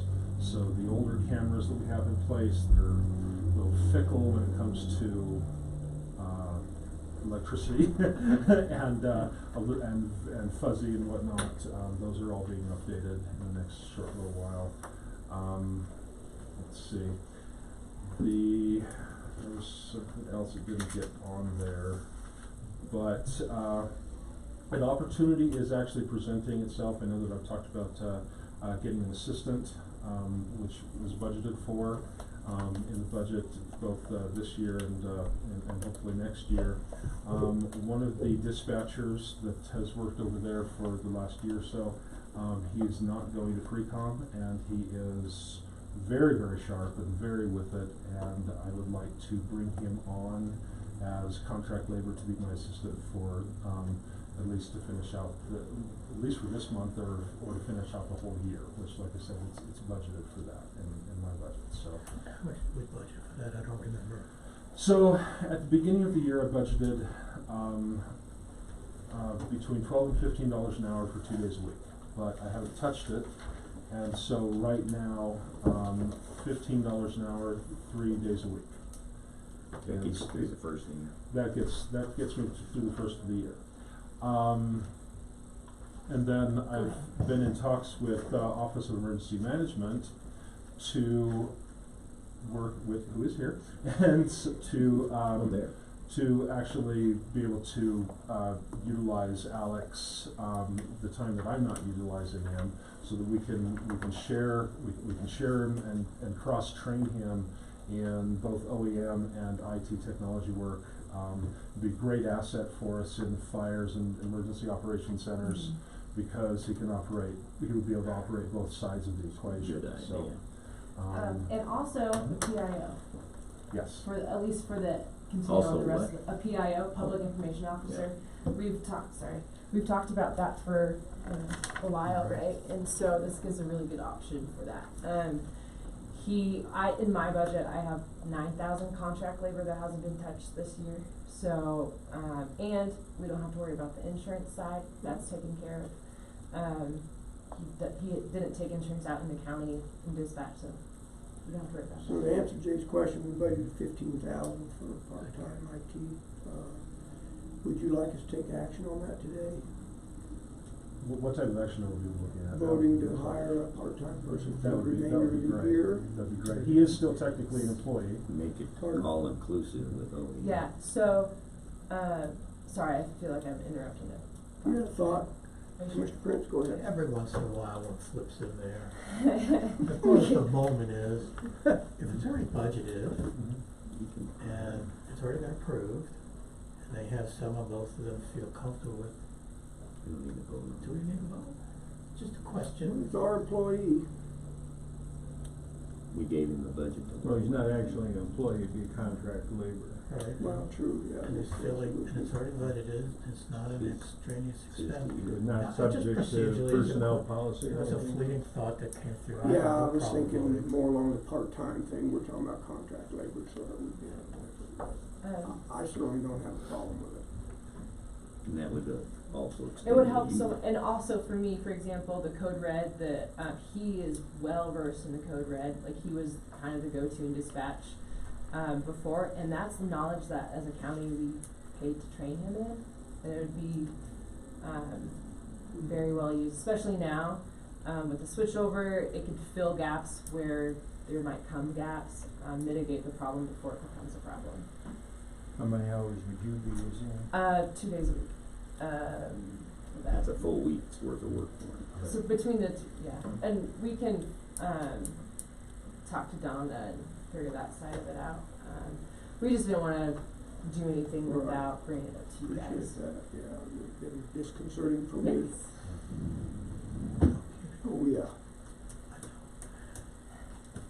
So I The appreciate it. second thought of the morning just hit me. It's a good morning.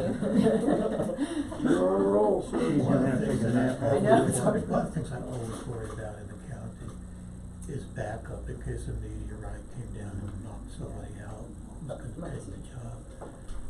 I think this is wonderful, backups to both of you. Heaven forbid some emergency Right. came up and you had pneumonia For or whatever, something. exactly, yeah. It just, I'm fine with this, all the way around. Yeah, as am I. Wonder if, I'm assuming you budgeted for 2020 for an assistant. Yes, indeed. So I wonder if this doesn't. So that would, go in I would have to that. amend mine and change that up, but I'm definitely interested in. You have an opportunity. Yeah, of course. As an employee, you're talking about in 2020? Sorry. Okay, Yeah, part-time. Mhm. okay. A again, you know, we mentioned it yesterday, it's an opportunity to offer employment to somebody in the county. I mean, every job we create or sustain, I know he had a job, he doesn't as of today, because that dispatch center closed down, so. And that's good knowledge Yeah. that he has, Yeah. that we can utilize. Both of us. Even more than just his knowledge base, he's a smart person. Yeah. He picked up things. Be able to grow. Yes, exactly. He picked up things within 12 hours of training that some people weren't getting after 12 weeks. So, it was amazing. Candy, I'm happy. by consent, I think you have the commissioner's blessings, whether you need it or not, but I appreciate you coming Thank you so and much. putting that Yeah, to us. thank you. It would be a little weird for me to just find Like, out oh, by the way. by the grapevine, yeah, Yeah. so. Did you say he's going to be the PIO? Or? The other thing, we I'm sorry. can go through that process, but that's on the table for it as well. That hadn't been decided option. yet, but it Yeah. certainly would be an option. Whatever you can A do. PIO wouldn't Public be the information PIO, officer. we're talking, I'm gonna say 12 classes that a PIO has to take to Yeah. really become a certified But he can be the PIO. person that could post all the things on Facebook, so that can be taken out. That's one of the things that for dispatch was, you know, that side of it and This is, all of that, so. I just wanna hear you coming from five. No, I I think know that's- recognized with special project, but it seems like you're on a special project all the time, Right. with fiber, with this, with that, I mean, Fills gaps this is for a, both. Definitely, this is both a, of this us. is like a. So he would be a contract laborer for IT or for both of you, or are you gonna work that out at a Yeah. time? Yeah, let's work that out, Yeah. figure out which way to phrase it the best way, and then how to move the money. Work with to- Donna, moving the money. And since it's from two different, funds, we can kind of go through that, but. And we do that with public health. Right, and it works really well that he's already in the work, plan for EMPG grant for me, and so that process is already completed, so, there's reimbursement side. And that's another part of it, because we had 9,000 in our budget for it that we weren't gonna spend Right. this year, and so at least that puts some more money for that reimbursement Right. now, so it won't, Cause I would've been Okay. loss of revenue if we Exactly. not utilized some of that. That kinda went through the cracks, yeah, but good so, opportunity. all around it works out really well. Good job. Good. One other thing that didn't make it on this paper was, we have talked about it before, beaming high-speed internet to West Cliff Town Hall. They've officially asked me to start that process. I wanted to bring it up to you, and I was gonna offer it to them for $100 a month to help us offset the cost of our fiber, high-speed fiber. They pay the equipment. They would pay the equipment install, they would pay for all of that, and we would just beam over a metered amount for them.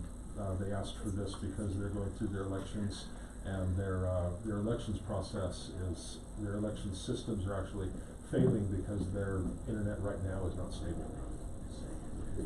How much, of your county time would be used for West Cliff time? Well, it would probably take me about 5 hours to set it up. The equipment's actually already in place, paid for by the town of West Cliff, except for the one Tower. well, it's up on the tower already. It's just the one beaming from the top of my office up there. It'd take me about 5 hours to set it up. Just a question, would it make sense for us to, because they're not accounted, for us to invoice West Cliff for IT services to do this? I would think so. We had a discussion about upfront costs, certainly the equipment. I don't think it'd be unreasonable to tag someone for the labor. Okay. I'll work with the spreadsheet. Okay. Another question Yes, for sir. you, have you had time to recoup our equipment off the clinic building yet? I have not taken it down off the equipment. No problem. I I don't took have it, an issue I took with it out of just the wondered. inside of the Right. clinic, but not the one on the outside. No problem. Just wanted to ask. I know we talked about it. That's what I will You can use that basically for the town swing hall. that Right. to the tower, and that's what I'll be using that. Anything else, gentlemen? Anything, sir? Thanks for your hard That's it. work. Thank you very much, again for- appreciate it. For the cut over to Freecom, man. I know that's Yeah. been a challenge. Thank you very much. Have a good day. Pardon, sir. Thank you. You too. John? Big John. 55 minutes late, my apologies. I thought you were gonna say you were gonna take a 55-minute break. Can we? I saw a I am look so from over ready here, to, I but saw a look where I'm he's trying to hold persevering. on until this report, as am I, so. I'm persevering. I will keep it very short and sweet. No problem. Biggest thing for last month was the Veterans Trust Fund, started up again. We assisted over 50 veterans in the county, with, rental, utilities, and food. The food bank over at, my office has mostly been moved upstairs so that, veterans don't have to go down the dungeon down below. We did get, I don't even know how many donated boxes of food from Colorado Springs and Pueblo through the program that Charles Bogle is a part of. That consisted of boxes that you could individually give to families with just food in it, or it had like school items and things like that, which we're going to be using the kids' stuff for Christmas. Other than that, I mean, it has been a busy month. Hey, John, that reminds me, Yes, I sir. gave Laura a card of a guy that wants to, he's got a mobile food bank kind of thing. It's on wheels. It's in Denver and he's going, it's bigger than Denver. He wants to start something in the county. And he wanted to talk with DHS, the school, and I had overlooked just what you're saying. It can be delivered, it can, it's like a Meals on Wheels, only it's food boxes and We have water. veterans that are Mobile. legitimately struggling. So, this is all, and it's free, I mean, it's a big deal, so, would you go see Laura and get that number in between you Laura, and, Down Laura? in Human Services, Down in last Human office on the Okay. right. She sits in the back left And, corner. and then she's gonna set up a meeting with, the school at some point, but you and she could get the ball rolling. Absolutely. I'm doing anything I can to make sure that we have what the veterans need as far as, our low-income veterans in this county. So yeah, that would be great. Other than that, it's just, standard, and we did, 9 new claims this month, so it has been busy, and I have been getting a lot of new veterans coming in and, challenging me with trying to find random evidence from 50 years ago. A lot of veterans show up at my little store down the street, and many of them tell me how thankful they are that you're here. So I just want to pass on a compliment when I get it. Thanks, sir. Other than that, any questions for me? No, I just, on a side note, I want you to know I'm gonna kind of start personally trying to avoid you because I've been remiss in doing what I told you I would do, and that's finishing up that wall. What is our maintenance guy's name? Ivan. Ivan. He's actually been been working on it? trim on it and stuff. Good. So, Yeah. other than the glass, I could definitely use the glass. Yeah. because That is, when there's people out there. I've got I've had experience with some veterans now that are legitimately, it's hard just getting in my office, and if there's noise in the other room, it's a challenge. It's very much a challenge. I'll go ahead and move that we approve the September 2019 VSO report. Second. Been moved and seconded to accept the VSO report. Discussion? Hearing none, proceed to vote. All in favor say aye. Aye. Opposed nay. Motion carries.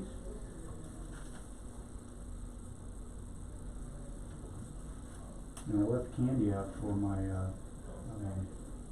survey forms. One survey. Did all the candy get eaten? No, candy's still back there. I don't know what the deal is. Maybe neon Oh, light or that's something. candy. Yeah. All right, sir. Thank you. Appreciate it. Sorry to keep you waiting. Not a problem. Thanks. Okay. Thanks, John. We'll move on. Any unfinished business, gentlemen? No, sir. Nor do I. New business. Discussion of the CenturyLink's work with fiber optic We've covered that more or I less, so we're feel good. pretty good about that. I think we're right there, so. By consent, we'll move on. Public comment? Yes, sir. Been patiently waiting, appreciate that. Yes, Would you introduce yourself? My name is Jeremy Hockett. Okay, I've been here once Yep, before. yep, I in Hot remember. Bank. Yep. I'm here because I feel like I'm being harassed and bullied by the sheriff's department, namely Officer Dunstan.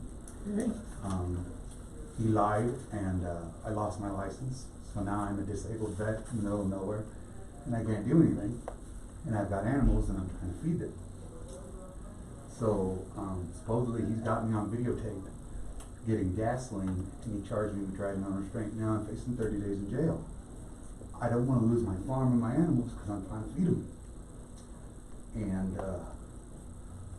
I'm to the point, who do I call when you can't call for help? You know. So, have you been charged with anything yet? I was charged with a DUI, they dropped the DUI, then he charged me with the driving under restraint, and then because I fucking took the evidence of him lying under oath and I gave it to the judge, they recharged me with the DUI. So now I walk in circles for hours all day on my property.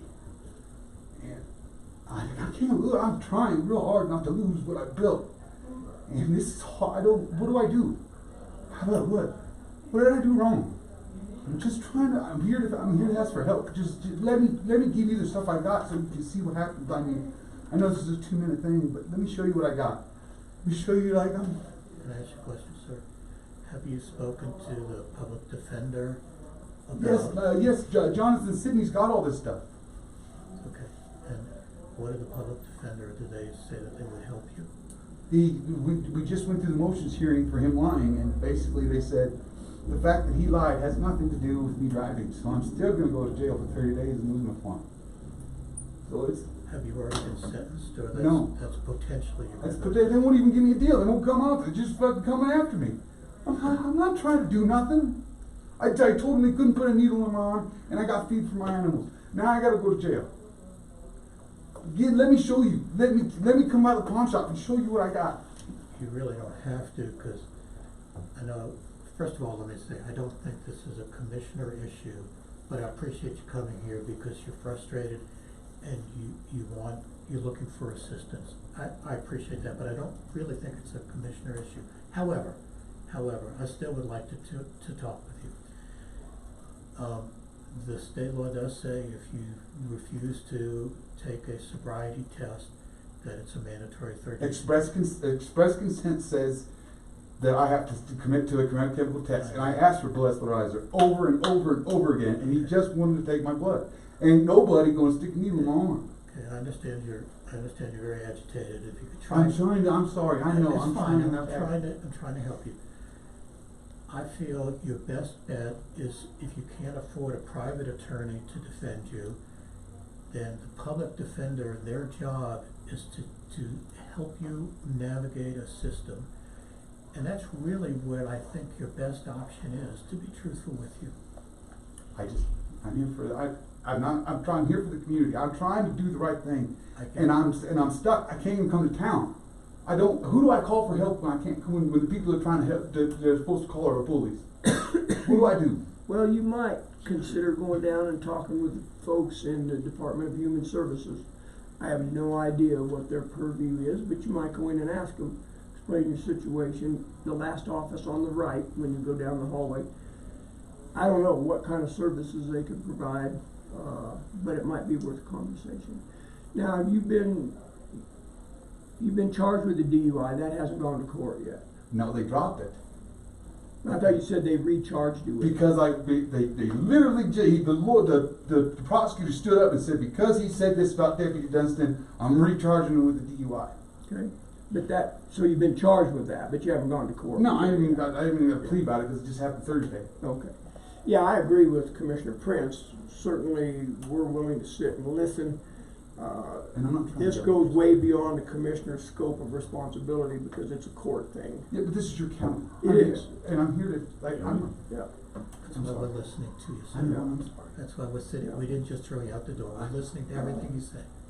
I sat in a meeting in Salida with Sheriff Byerly, with I can't quote the name of that group, it was a region, I think it was region-wide training group, Sheriff's Office training group.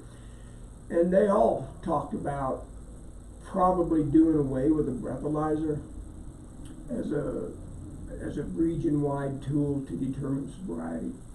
They feel like, they talked about anyway, that they felt like the blood test was certainly more accurate. You want your children's having needles stuck in their arm? I've never been on site when they drew blood for Does it alcohol sound like thing. this? I'm assuming that it happens regularly. That doesn't mean you're comfortable with it. That's not the point. But you go back to that express consent. When you obtain a driver's license in Colorado, you give up some of your choices. But the Supreme Court says it doesn't extend to blood if you ask for a breathalyzer. Okay. Again, I think it's a court issue. But it's, I understand, I'm sorry. I'm just- No, you're right, it still is the option, and it can be used, that's why it's important, like Jay said, talk to the public defender, you haven't been charged, you haven't been sentenced, you don't know that, and when you couple in what your responsibilities are with what you own, and your land and your animals, and the fact that these other extenuating facts that change the sentence, or the charge, then that'll be taken into consideration. Then you got something to work with. Your And- deputies are lying, taking Well, things away from people. See, that's been considered here, and That's a court thing, that's a that's court not a thing. commissioner thing, Right. unfortunately. So- That's That the really problem. sucks, I'm sorry. We're trying to help you, I so, know, and I'm sorry. and, when I've dealt with the public defender on a lot of things, and the DHS guys as well, so I think Tom had a good idea, talk to them, get the DA, whoever it is, the public offender, and let it play out, because you don't know, you're reacting to something that hasn't happened yet. Yeah, and I walk in circles for hours I thinking know. about it. Like, I I'm don't just blame- saying, I don't take it blame you. easy. I don't This is blame really hard on me. What's your first name? Jeremy, Jeremy. Are you agitated? I'm always like, agitated. Always like this, or is it a Yeah, medication I'm on thing? Social Security disability for being mentally disabled. Okay. That was the same condition he was in before. All right, I wasn't That's sure normal. about that part, if it was a medication issue or not. No. Okay. I guess, and this is not my place to get involved in this, except that there's two different things here. There's the court case, but they also, if you refuse to do or they claim you refuse to do the blood or didn't offer you the breath, then you get a notice from the Department of Revenue, they're gonna take your license away. Have you got that yet? I did, and then I went to trial, and Deputy Dunstan lied at my trial. But and I the lost trial my life. is totally separate, your criminal case is totally Yes, which is separate. Colorado's stupid that way, that, cause they dropped my DUI, I still lost my license Right. because he lied, and I'm not young. Okay, but there's a procedure where you can get a I'm not restricted smart. I'm permit. broken. I don't read books like this. You guys are like, this is. What he's saying I know what he's- is, listen to what he's saying, you can still drive, that's part of the process. I'm going that to you'll jail get. for driving. Either Well, you don't know for sure about that. it's just- when the officer's in there laughing at you, and then I'll take a deal, but all you want is 30 days. Why do I have? You know how much regression that'll do? I'm sorry. Do you know how? Do you know how bad that'll regress me? You know how bad that is. Well, I think the judge is Let gonna Counselor understand that finish too. his statement to I think the you. judge will understand that as well, that putting you in jail for any period of time is not what you need, and that, first of all, you've got your livestock you gotta take care of, and just because of your condition, you're not a candidate to go to jail. That's my opinion, I'm a lawyer, Judge but I'm Hunter not says the same involved. thing. What about, do you have to go to jail? That she doesn't want me to go to jail. Okay. Well, so let it play, and he's right, he was not only a lawyer, he was a judge also. But I'm just trying to get you to kind of relax just a little bit. I understand, without knowing what's going on in this, the prospect of going to jail is pretty scary. It would be for anybody. But I think if you go through this with a public defender helping you, I think you're gonna avoid going to jail. You can probably get a restricted license to drive from the state, which is totally separate from the court case, okay? But just try to relax and go through the system. Kind of depend on the judge to do what's right, because if I was a judge, I was at one time, if I had somebody like you in front of me, the last thing I'm gonna do is put you in jail. It's almost like a death sentence for you. So, I think the judge would understand. You that had as well. patience to wait through this meeting, so have some more patience. I trust you guys, I really do. You listen, and I'm grateful for that. Thank you. Well, yeah, and I agree with council. I think this will sound like just smoke, but I think if you can regroup, put faith in this system, doesn't matter with this deputy whether he lied or not, that's a court thing. I agree with Commissioner Candy, try to have the patience to let this thing play out. I think you will get the benefit of the doubt. I don't think anybody's out to hang you. So, in my opinion, the worst thing you can do is lose your patience, lose your temper, start dropping the F-bombs all over. Then you're gonna erode any credibility and any opportunity for people to wanna help you. They will just say, forget it, I'm not gonna deal with it. I mean, I think that's human nature. So if you can just dig down deep a little bit, try to believe in the system, let it play out. Don't panic about the jail thing, because that's not been decided, correct? Correct. They haven't, nobody said you're going to jail for 30 years. That's correct. Or 30 days. So if you keep saying that, it's just gonna compound your anxiety about That it. just eats me. I know. You're Navy, So- ex-Navy, so- be tough. So So you don't- are tough. Hey, you're doing tough nails, dumb as a hammer. And you sure are, so just be tough. I don't know, other than to listen. I appreciate your patience to sit here through our whole meeting, to be able to talk to us about it, and then to find out, for us to say, it's not really in our purview, but it is our responsibility to listen. At least you heard it, and that really is, that's my thing. You know? So just relax. Yeah, so, I agree with what everybody said, that if you take it one step at a time, try and be as calm as you can, talk to your public defender, be respectful to the court when you get in front of the judge. I really feel it's gonna go in your favor. I don't know that for fact, I'm just telling you that's my experience of being in front of the judge a million times. Those make a tremendous difference. If you go in there screaming at the judge, it's not gonna go well. But if you go and go, Judge, I have an issue, here's my problem, explain it to him or her, I think likely it's gonna go much better than you think. So, and I appreciate you coming in, And being I patient. would do something if I could to help you, I promise, cause I've known you for a long, long time. And I'm not that way. I know you're not, and you're a decent, good person who is caught up in a system right now, but you gotta play it out, unfortunately. Thank you for hearing me. you bet. You're welcome. You're very Is this something welcome. John could help with? Thank you for coming in. Yeah, I'm gonna go talk to John later. Yeah, I was gonna say, you might go over and visit with John a little bit too, and, John's and see. helping. So, yeah, just try to have some faith in that. I know it's hard when you're caught up in it, man, but I think you could do yourself a lot more harm than good if you go off the rails in front of that judge. And so just try to reach down and say, hey, tough as nails, dumb as a hammer, I'll get through this. And I'll make it happen. yeah. All right, Jeremy, thank you. Gentlemen. Good luck to you. Yeah. One other thing real quick, Jim, I I have a wanna public throw comment out. yet. Okay, yeah. And let's do, we're in public comment. So, there was a question, Commissioner Candy, you brought it up about revenue stream generated from this broadband fiber plowing thing. So far, they've received $73,704 from permits. That's road and bridge, that is this year, but he told me that 95% of that was directly from broadband. Wow. Cover your expenses. Yeah, it should. Okay, go ahead. Okay, the last thing I had on the broadband, there is no meeting with the Westcliff tonight. There is a meeting, a town hall meeting. I had a good conversation with Jim Bispido, and what they had a lot of misunderstandings on what this IGA is all about in the big picture. And they're gonna have a meeting with the consultants to understand what the plan really is. And what benefits, what Westcliff doesn't want to be is a public utility. They don't care about raising revenue like the way Silvercliff wants to use it, or the way we want to use it. And so they understand that even if they back clear out and sat on their thumbs, that if we proceed with the two entities and we get it in, they still benefit because it brings in people with businesses at home, both rurally and in the city.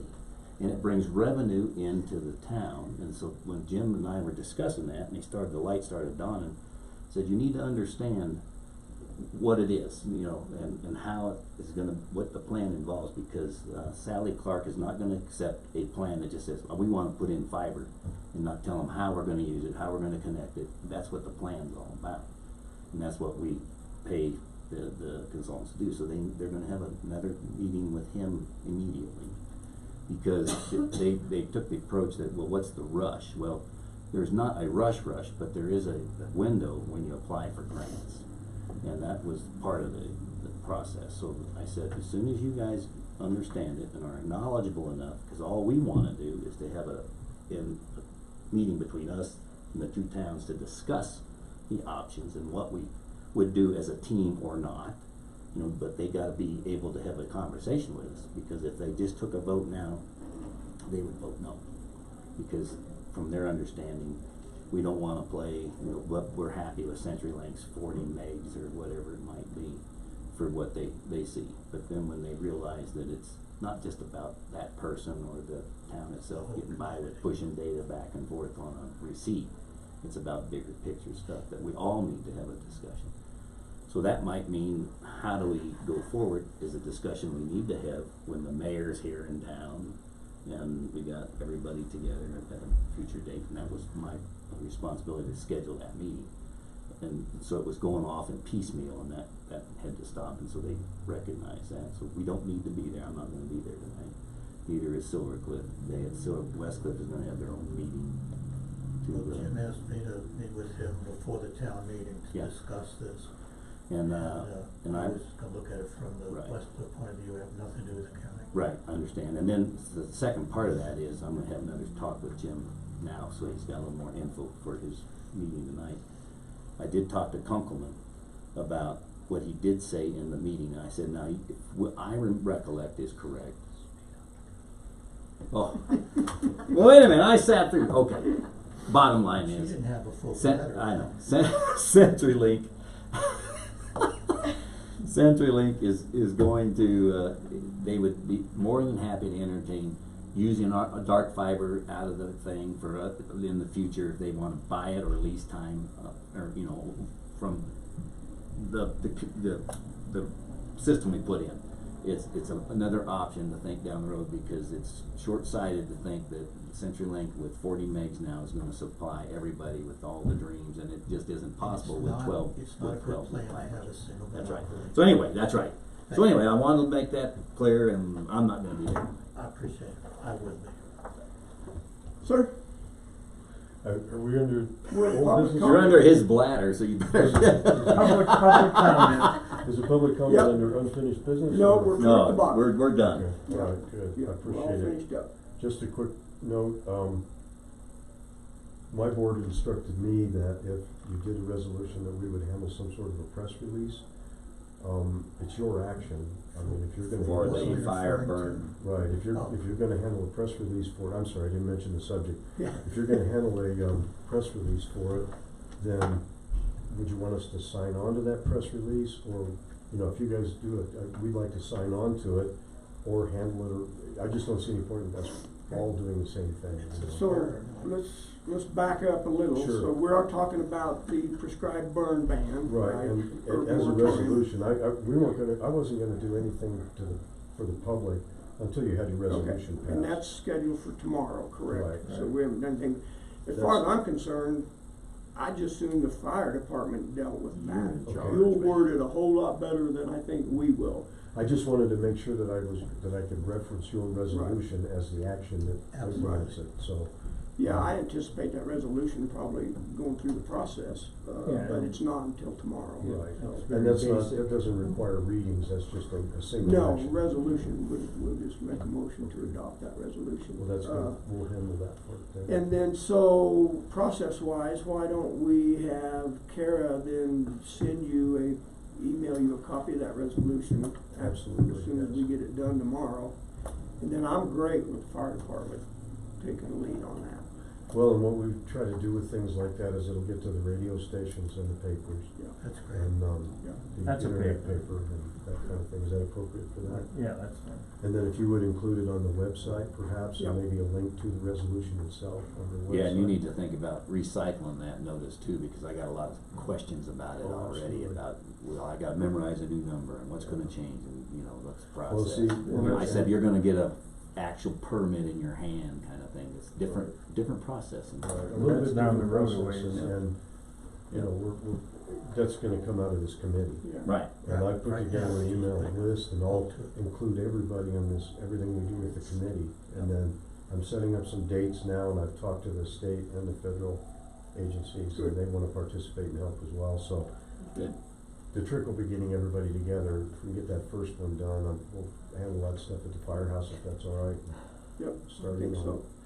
Question we had just in a general discussion was, who's the chairman of the board for the fire? The chairman is Jerry Lively. Oh, it is Jerry, so Right. you were right, okay. And Roger is the, Vice. vice, yeah, but that's a little difficult, I don't know if it's vice chair or vice president, whatever he's on the board.